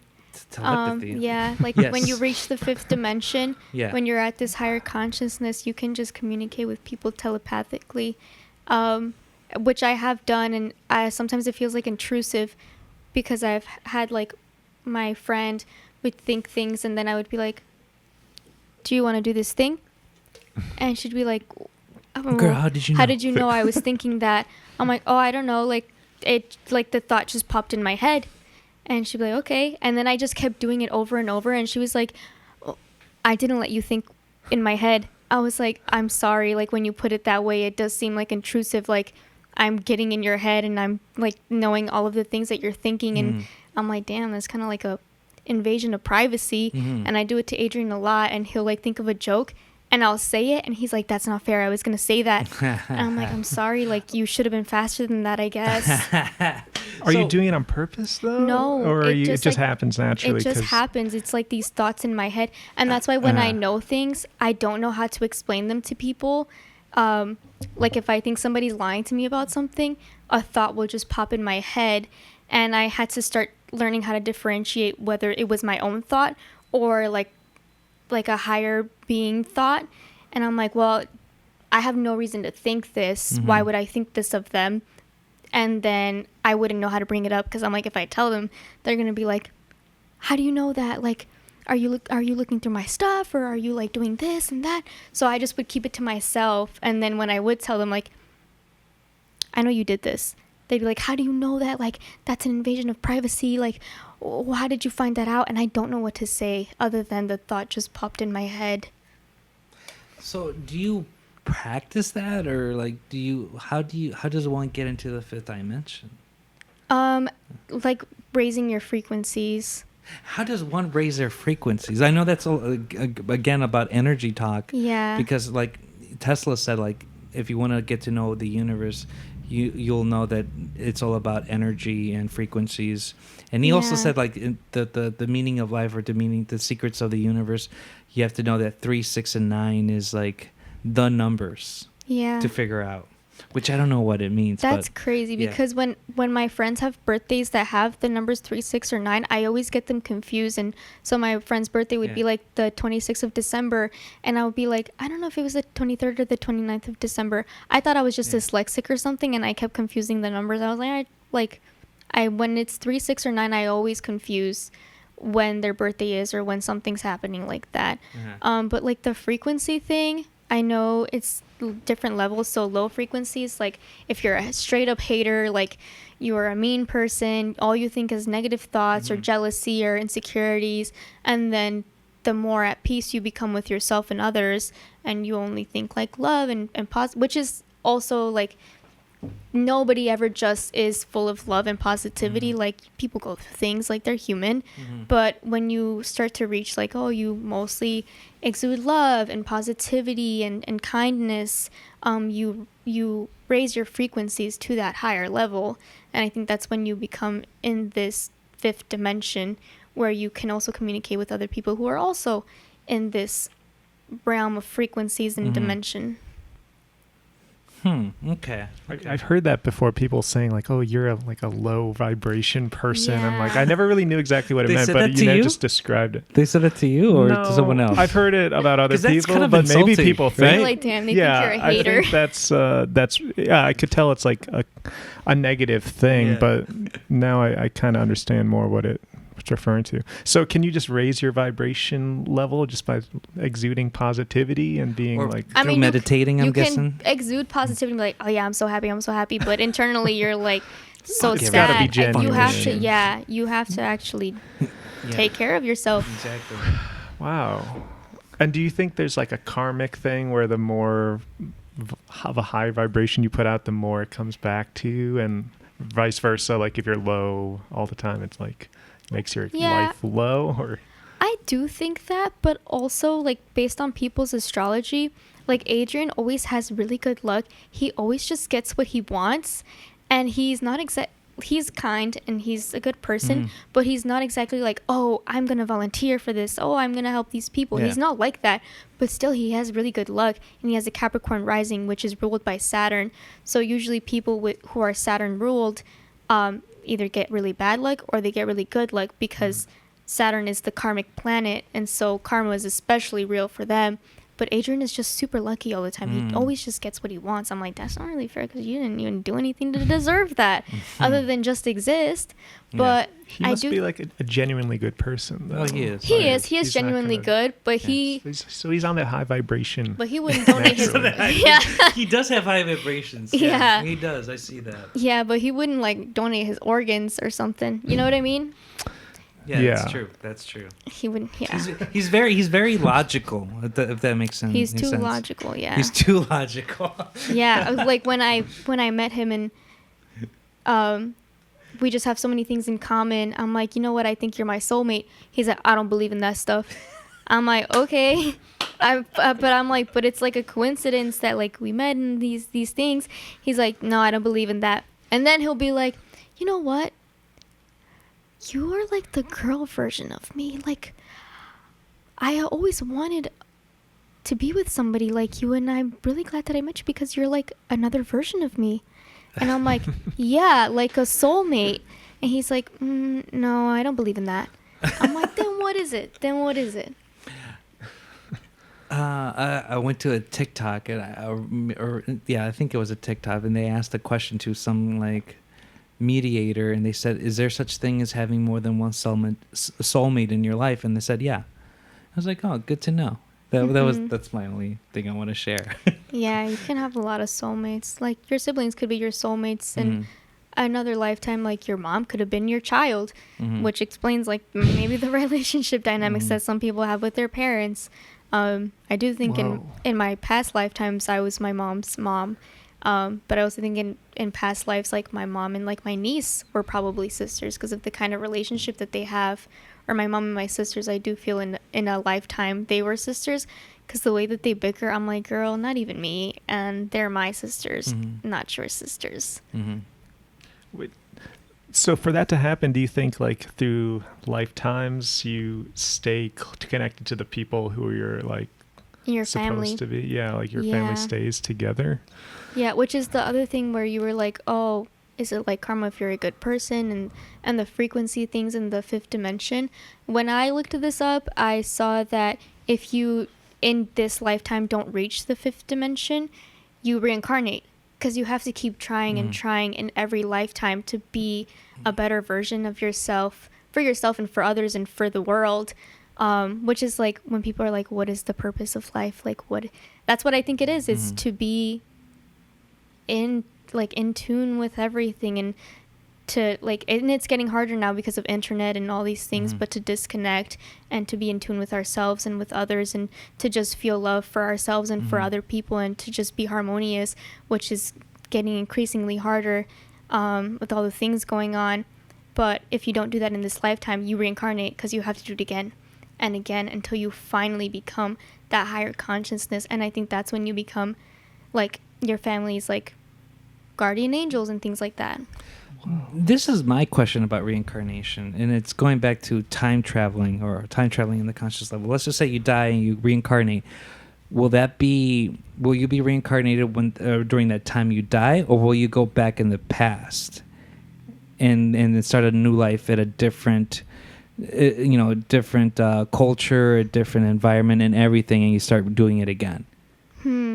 I always think about that because like what does it mean to reincarnate, and how does that affect the time that you're in, like the time frame that you're in at the moment? Yeah. I know that sounds kind of like pot smoking conversations right now, but like I always think about that, because in the end, like we, in the Buddhist terms, we are trying to reach nirvana, and Which sounds like another version of what you just said. Like higher frequency, you're until you reach Yeah. nirvana, Yeah. essentially. But that makes it like seem like all of us, even the wisest people in our families and stuff, are like still like not there yet. And sometimes you meet people who are just so like seem so at peace with life, but maybe that was their last yeah, the we're last seeing- time that they'll be in this lifetime or in any lifetime is because they're so peaceful and they've already reached it. But then you meet a lot of people and you're like, damn, like yeah. You got a long way to you go. have a long way to go. Yeah. That's That so makes sense. fascinating. That I makes can sense. believe that, honestly. Like, even though reincarnation is one of those things that I have a really hard time buying into, it just seems so far-fetched that, like, our same consciousness could be reborn. Like, that's such a leap for me to make. But what you just said about, it would make sense to have to keep doing this over again until you get it right, because we're all fucking it up so bad all the time. Yeah. So that's what being a living thing is, probably. Although animals seem so pure to me. I don't know what it is. Yeah, animals are because they're not clouded by like judgment and materialistic things and the internet. Thank you. But they're alive too, and wouldn't they have their own system of this? Like they're living out, their energy is becoming like they die, it disperses into the universe and comes back again in a new form. I don't think that it comes back again. When my dog passed away, that same day was a big event for me and something I had never done. But I also cut my hair, and I cut it really short. And with hair, people are like, hair holds a lot of trauma. It holds like all of your lifetimes, whatever. And I was like, I'm going to cut my hair and I'm going to start a new cycle in my life. Like, I'm getting rid of all my trauma and I'm cutting my hair. I did that. I went to this event thing. Everything was fine. I got home. My dog was dead. I was like, and then I, Sorry, I'm getting into the story. Yeah. and then I was Intense. like, oh my God, like, is it because I kept saying I was going to start this new chapter in my life? And I think that my dog spiritually knew that too. I think my dog was like, yeah, girl, you're ready. You knew it. You knew it. You do your thing. Bye. I served my purpose in this my God. in this realm, and now I'm seeing you from a spiritual realm. And the thing about my dog is, I had him since I was 11, and I'm 25 now, so I've had him for a really long time. My whole lifetime, he's been with us with all my family problems. He was also with us when my dad's parents passed away, and when my dad's parents passed away, both times my dog would howl a lot. Like, he was connected to them too. So when the tarot reader was like, oh yeah, you have two family members who are watching you and a dog, I'm like, I know it's my grandma and my grandpa and my dog, because it was weird that my dog also felt that pain of my grandparents passing away. He never met them. Like, they were in Mexico and we were here in the US. He never met them, but he was connected to them too. So I think he is somewhere in the spiritual realm with my grandparents, just like watching over me. But that's why I'm like, dogs are so pure. Like, you are their whole world. That's why I'm like, if you don't give your pet a good life, like, what the fuck is wrong with you? Like, all they think about is you. Like, you leave for the day, they think like, oh, I can't wait for this person to come home. It's my favorite person in the whole world. I love them. It is and touching. then you come home and it's made their whole life. And I think that's why their lifetimes are so short too. It's like, they've done what they needed to do, and it was be like good to people. You do have a point there. What's up with cats then? Because there's Oh my- something weird about them emotionally. No, they're no, kind of no. distant. Don't Because what you're start. saying Don't about start. pets, Don't start with that's cats. that's about dogs, right? My, you when think my cats are the dog same passed way? away, my littlest cat, Neo, well, he's big in size, but he's little in age. He's Aw. gonna be like 4.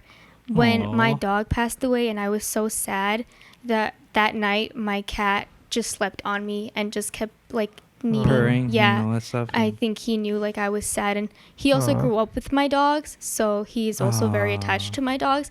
And They I were think mourning that, too. Yeah, I Yeah. think he was sad too, and he just spent like You the think whole they day knew with me. immediately that Yeah. the dog died? Well, it wasn't there, obviously, but they could tell that like it was permanent. Yeah. So my cats do be feeling. I guess cats are just like harder to open up. They're like Yeah, a that's person why it's like if somebody doesn't like cats, they're a bad person. Because cats do set boundaries. When they don't want you to touch them, Yeah. they'll let you know that they don't want you to touch them. And also when they don't like people, they'll let you know that they don't like those people. And with like dogs, you could forget to feed them for like a week, And and they'll they be, still love you. I still love With you. cats, you forget to feed them. You feed them at the wrong time. They're like, Oh, they damn, hate like, you. Yeah. why would you do this to Yeah. me? You starved me. No, I like what a friend said to me a long time ago. Every person is a cat person. You just have to find the right cat for you. Mm-hmm. You know, there are some cats out there that do have dog personalities, but they're still cats. Mm-hmm. They will still show you like, yo, leave me alone. Like, I will give you love when I'm ready. Mm-hmm. You know, but there's still cats for everything, I guess. We love cats here. Yeah. I like cats. I've never had a cat. I've never had a dog either, for that matter, but there's so many stray cats in this neighborhood, or maybe they're just outdoor cats that belong to people. Every time I like go up to one because it's like sitting there on the sidewalk and I want to pet it, they just run. They don't want to be near me. And there's a lot in the backyard too, but I can never get close to them. Has there been an animal that has been like magnetized by you?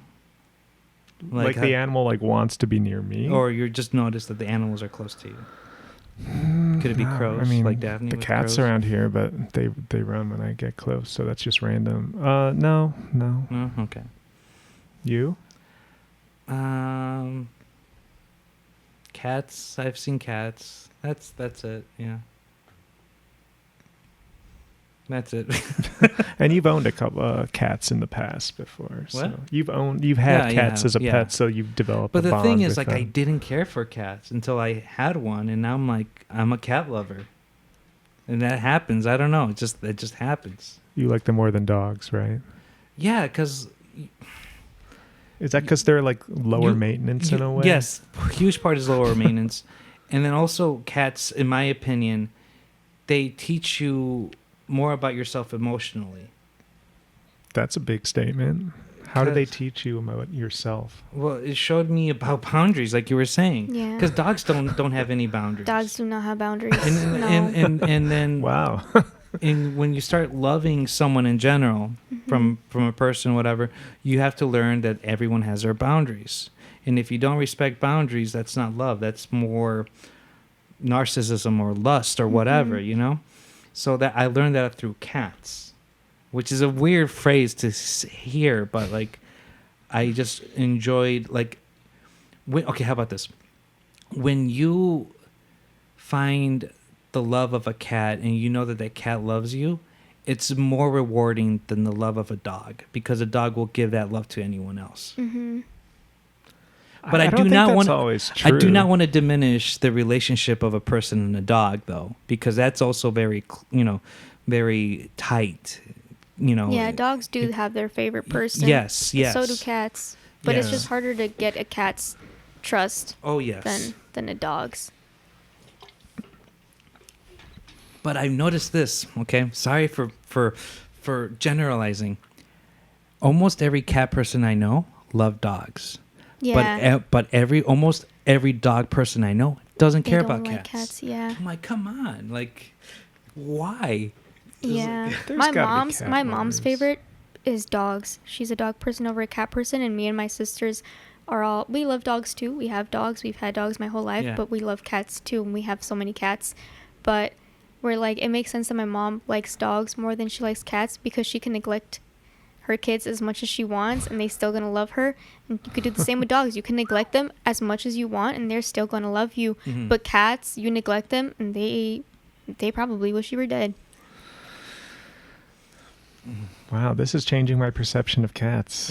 In a way, I Cats are thought it was the also- opposite. That No, the cats are also really high okay. frequency. Yeah, they and are. they heal your frequencies, which is Really? funny because me and my sister are always like, my dad is so low vibrational, like this man is so toxic, like he's too emotional and not in any of the good ways. And the place that my cats like to all huddle and sleep in the most is my dad's bed. I'm like, they're like, oh yeah, this place needs a little good vibrations. Let's heal this. They're like walking crystals, pretty much. Pop me some love. Dang. I also heard this one. I have no worries about this, but just to be on the safe side, because like some people believe in ghosts. I do believe in ghosts, but sometimes I feel like it's gnomes making tricks on you because they're huge tricksters. So I read somewhere like if you want gnomes to not like interact with you, get a cat. Yeah. Because cats will hunt the gnome, and the gnomes will be like, "Nope, I gotta go." So No, by gnomes, are you saying the same thing as like the elves you told Yeah, me the about? Yes, elves. yes. So elves and gnomes are the same, or Yes. like same word for the same thing. yes. So you believe in these two? You think they're real? Do you have, Have you any seen an stories, by the elf? way? Do you have any stories of gnomes? Because I'm a sucker Of the for gnome gnomes or stories. the elves? No. Yeah. I do believe in them though. Like they are tricksters. They like misplace your things. Maybe it's because I have between my sisters and I, we have like 8 to 10 cats.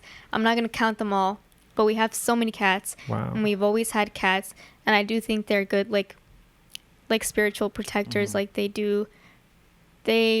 my cats really do care about us, and they always protect us, I think. Yeah, the Egyptians definitely believed in that too, right? Yeah. The cats were like the guardians of the underworld, or Oh, there's it some Yeah. shows you the really path towards it too. Yeah. Yeah. Well, and in Mexico indigenous culture, we have that too, and it was like the Xoloscuincle, which was our like the dog. Mexican hairless dog. Yeah. When you died, they would unfortunately also kill your dog because my God. your dog is supposed to guide you to the afterlife. Which makes sense too, because people are always like, oh, dogs and cats can see like ghosts and things like that, and they can see and feel things that we can't. I'm like, that would make sense why then they are the ones to guide us to the afterlife, because maybe it's because they know where it is and we don't, because we have no way of knowing that in our lifetime. But they are more like, they can see into like the afterlife and the supernatural, so they probably know where it is.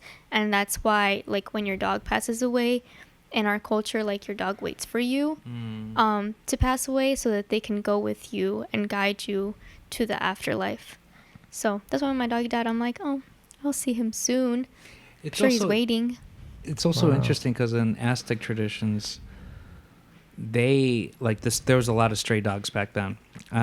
They take care, or they showed more love and respect towards stray dogs than they do with normal humans. Like, you know, because around that time they, you know, sacrificed humans, but they showed more love towards dogs than anything. So it's Yeah. interesting to see that.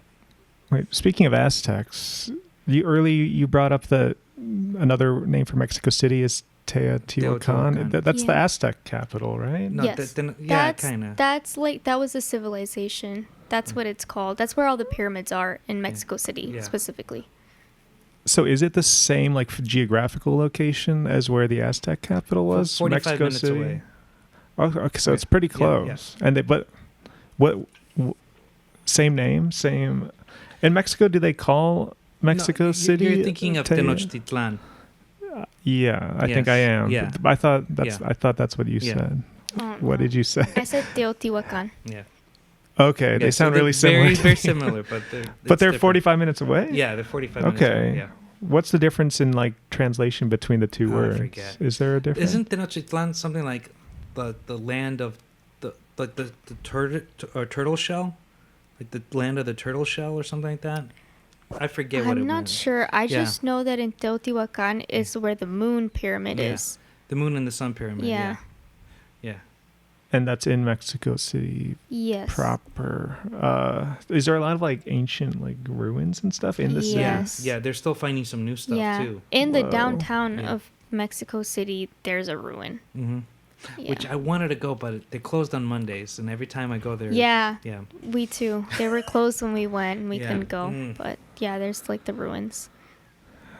And then there's got to be a lot of ruins if you go to the actual like capital site Yeah. like that. Like, is that a popular tourist destination? It is, but I haven't been there. Really? Yeah. I would have thought you'd been by this point. Yeah. Again, they're closed every time I go. So. Wow. We're probably at like 2 hours. Yeah. So Should we stop it here, or is there anything else you want to mention or bring up? No. No? Is this good? Yeah. this I could was a keep great talking, but conversation. this is very, yeah. Yeah, I think we covered a lot of different Yeah. subcategories of the paranormal. I was trying to think in my head when we were talking, like, what do we call this episode? And like, Okay. paranormal episode. I got The one witchcraft more, and then we episode? can finish it after that, okay? So I mean, you're Mexican, I'm Mexican, so I don't want to. After today's episode, you're Mexican too. Yeah. So if Thank you have any, if you have any, honorary status. if you have one of stories to share from this, that's cool. But like from what we have experienced, we have at least a story of a demon or a sight of a demon and all that stuff. Or there's that joke like, oh, I know I have a story of my uncle fighting a demon. Yeah, he fought the that stuff. devil in Yeah, the yeah. mountains. Yeah. So I want to ask you that, but I'll start with the story I have. That my uncle, when he was 7 years old, he saw the demon. He saw a devil, and ever since he saw the devil, he has a speech impediment. He has a lisp, and he always stutters. He never had that beforehand. So the story goes that, you know, they lived in like the equivalent of a subsidized housing location, very ghetto-ish, which now is a 5-star hotel. So that's gentrification for you right there. So he was sharing the other room with his brother, which is my other uncle. And I don't know where he woke up, and there was a devil, a demon. He saw his eyes very red. He was wearing a cape, and he was glowing in like a dark red, sparkly location. And everything was dark. He had a tail, and his legs were like goat legs. And he had wine on his hand. He's like, come over here, I'll give you some wine. And he was kind of lured into him. He was walking towards him, and he was scared. He was trying to wake anyone up because he was very scared. So maybe it's like a form of sleep paralysis, and also sleepwalking. So as he was about to touch the demon, out of nowhere, my other uncle woke up and he touched him, and the whole thing faded away, started crying. But ever since then, he had a lisp and a stutter. Wow. So Sorry, I don't mean to laugh at those But two isn't it conditions, crazy? but that's really weird that it would suddenly start out of nowhere. yeah, I know. That's the craziest part. And that's why we believe him that he did see the devil. Because he never had that before. And he still has that lisp and stutter. Too bad he wasn't like Robert Johnson and could play amazing blues guitar Yeah. after meeting the devil. Yeah, and now he's just a very angry, stubborn man. Oh no. So- Does he still have the lisp Yes, he still has the lisp. and the stutter? Yeah. And he didn't have one before. No, I just want to nothing. confirm. No, like, he didn't have one. That's what they told me. Because, that he was 7 when this happened. So that's wild. do you have any stories of demon or devil stories you want to share? I do. My uncle said. See, I Nice. You know you're Mexican when. Yeah, and Adrian has one too. But his is like so funny because his is like his uncle was like drunk with his friends, and that he fought the devil, and the devil took his jacket, and then he went home, and when he woke up, his jacket was there, and everyone's like, "Homie, you were just drunk," and like this don't make no sense. But his is so funny. And then mine is, my uncle did say like when he was little, he and his siblings like went out to the mountains, whatever, and that they like wanted to mess with him. So they like all ran really fast and ran away from him, and he was alone. And then he said that he saw this like big black dog, and it was just like terrifying, and it had like little glowing eyes, and that he saw the devil in dog form, which I've heard other people say too, that they've seen the devil in a big black dog and that it's scary. And that's what he told me. And then my grandpa had told me that in his village, in Mexico, there's also like the witches are vampires. Wow, that's And the witches like kill babies, and they'll like sneak into your house, and they'll like, there would be like bite marks on babies and stuff from like these vampire witches things.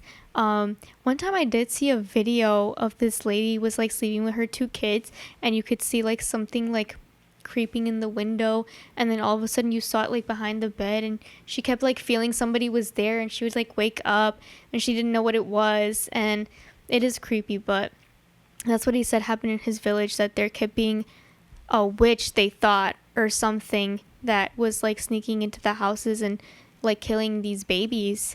And then the babies would have like bite marks on them and stuff like that.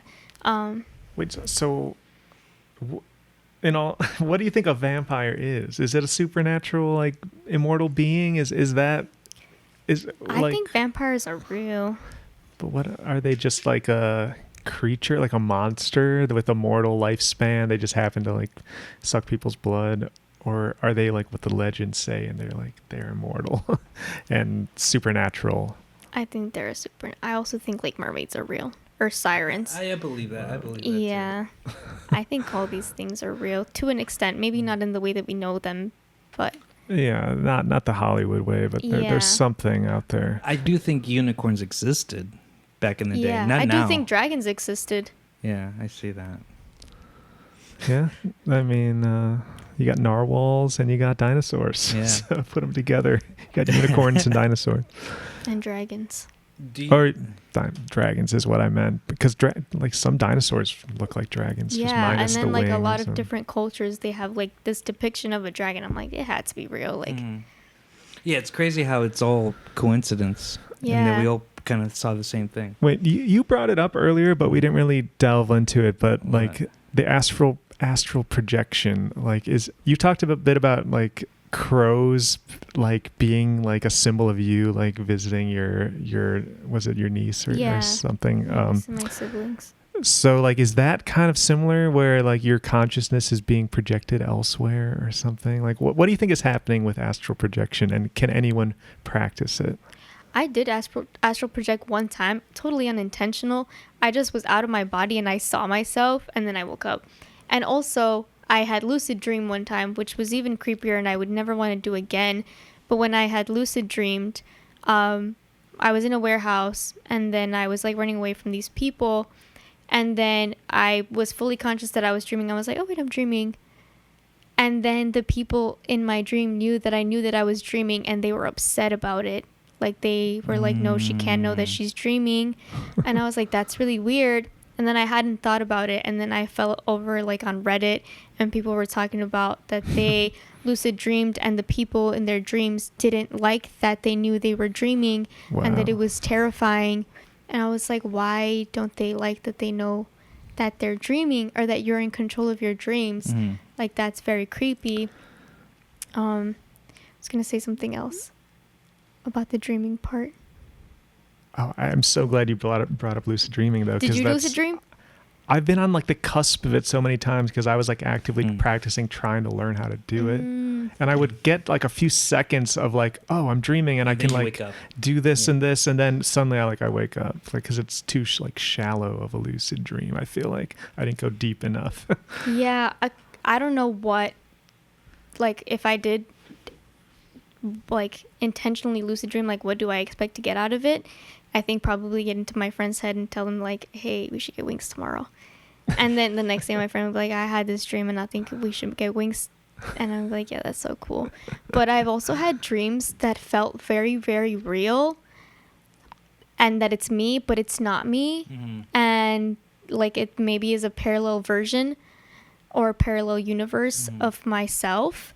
And they just feel so real. And recently I started seeing people being like, oh yeah, when you realize your parallel universe dream is like not real, or that it is. And I'm like, oh, other people have dreams where it's like a parallel universe of themselves. And it's just, it feels really, I know when these things are happening because they're just not like a regular dream. It's like I'm living somebody else's life, and like going to school, and like I have my friends, but it's not me, but it is my conscious. So I don't know, that it also feels really weird. Whoa, there's a lot to unpack in that. Like, that you can actually like be in someone else's like head, basically. But it's my head, but it's just not in this universe. I don't want to tell this person's name, but I think you heard the story. Our mutual friend, where she told us, or she told me, that her boyfriend at the time, she had a dream where it was a weird, crazy dream. Then she woke up, and then her boyfriend at the time called her up and was like, hey, you had a dream, right? He's like, yeah. Did this, and this happens? Like, yeah. How did you know? Because I controlled it, or I was in it. And it was like, okay, we're done. Like, yeah, that's an invasion of privacy. Because like they both practice, magic, or that practice that kind of stuff. I don't want to call it stuff, but I don't know the proper name. Yeah. But like she stopped it. I mean, she didn't stop it right then and there, but like that was like a big red flag, Yeah. So it's crazy that people can control dreams in that sense. Yeah. I haven't gotten there. One time I thought that I did, because I had a dream that me and my friend Z were at this party, and then I was fully conscious of my dream, and I was like, well, let me see if I can get Z to be fully conscious here too. And I told her, I was like, but also knowing that the time that I did lucid dream, the people in my dream didn't like that. I was like, this can go one of two ways. So when I asked Z in my dream, I was like, hey, do you want to lucid dream right now? And she was like, yeah, how do I do that? I was like, oh, just like do this, and we're gonna be at this party, and maybe we'll find some things out, because it's other people of our friends were there. And I was like, it's their subconscious. She was like, yeah, I'm so down. But knowing my friend Z is so goofy, I think that dream Z was also just goofy and like going along with whatever I said. Because then when I woke up, I was like, hey, did you have a weird dream at like 3 a.m.? And she texted me, she's like, I don't know why at 3 a.m. you're texting me, did I have a weird dream? But I did. I was like, what happened? And she was like, I was naked. I was like, okay, we didn't dream the same thing then, because that didn't happen in my dream. And then I told her what happened, and she was like, oh, she's like, no, I didn't dream that. She's like, I did dream I was at a house that wasn't mine, but it wasn't like that. And then she was like, okay, let's try it again. She's like, let's try it again tonight to dream the same thing. It didn't work, but. Okay, we really got to finish this, but you do bring up a good thing that I wanted to talk about. You said that you wanted to bring up déjà vu. Because Yeah. this sounds like somewhat like deja vu stuff in Yeah. a way. Like, what theories do you have of deja vu, or like that you heard of that you The timeline Yeah. thing, the Yeah. past, present, future, Uh-huh. time doesn't exist. Because I've had like dreams where one time I had a dream that I was just looking at my computer from like my point of view, looking at my computer, and it was like an insignificant dream, and I was like, why would I dream that? And then a couple months later, I was at work looking at my computer, and I felt like, oh, I've seen this before, like this exact Yeah. like POV. And it happens to me a lot where I just get deja vu, and then I get like a headache. I'm like, whoa, I don't know what this is. Like, why does this feel familiar? I've already seen this. Like, and then I don't know what to make of it, and then I don't like it. It feels like foggy. It makes my brain feel foggy. And confused and Yeah. dazed. I do get, when I get deja vu, that's how I feel. It's like, why am I feeling like I've been here before? Yeah. Yeah, Yeah. that's actually really conclusive evidence of non-linearity of time, because like those feelings are so weird, and I get them sometimes where I've done this before, and like recently, but I'll think like, when did I do this? And, like, I haven't done it in the last month or whatever, but it feels so recent. So like, it's like I experienced that moment before it happened. But I wonder what triggers it, because it's always the most mundane thing Yeah. to me. It's like not important to anything. I'm like, why couldn't I get this like with something important? I don't know. Maybe that does happen when you have like a near-death experience or like a flash of it, and it tells you not to like get on that roller coaster. I'm thinking of Final Destination. Yeah. But like, You're like, maybe I won't go to work today. I had a dream one time that I got in a car accident. call your boss and tell him like, sorry, I can't come in. Can't do it. And then right after that hang up, it was 9/11. It's so true. But I think we should end it here. I think that's good. All right. Yeah. Anything you want to plug? No. All right. No, I'm cool. sure you'll tag You're- my Instagram or something. Yeah, cool. That's all I Yeah, want to for plug. sure. That's Yeah, it. definitely. Thank you so much, Daphne, for coming Yeah. and sharing Thanks. your knowledge and your wisdom about, I don't know what you call it. I still don't know. Stuff beyond the veil.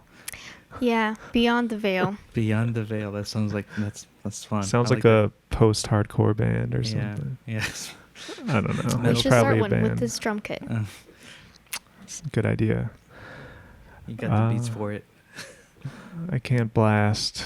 I can't blast beat. All right. Well, thank you so much. Yeah. Take care. Peace.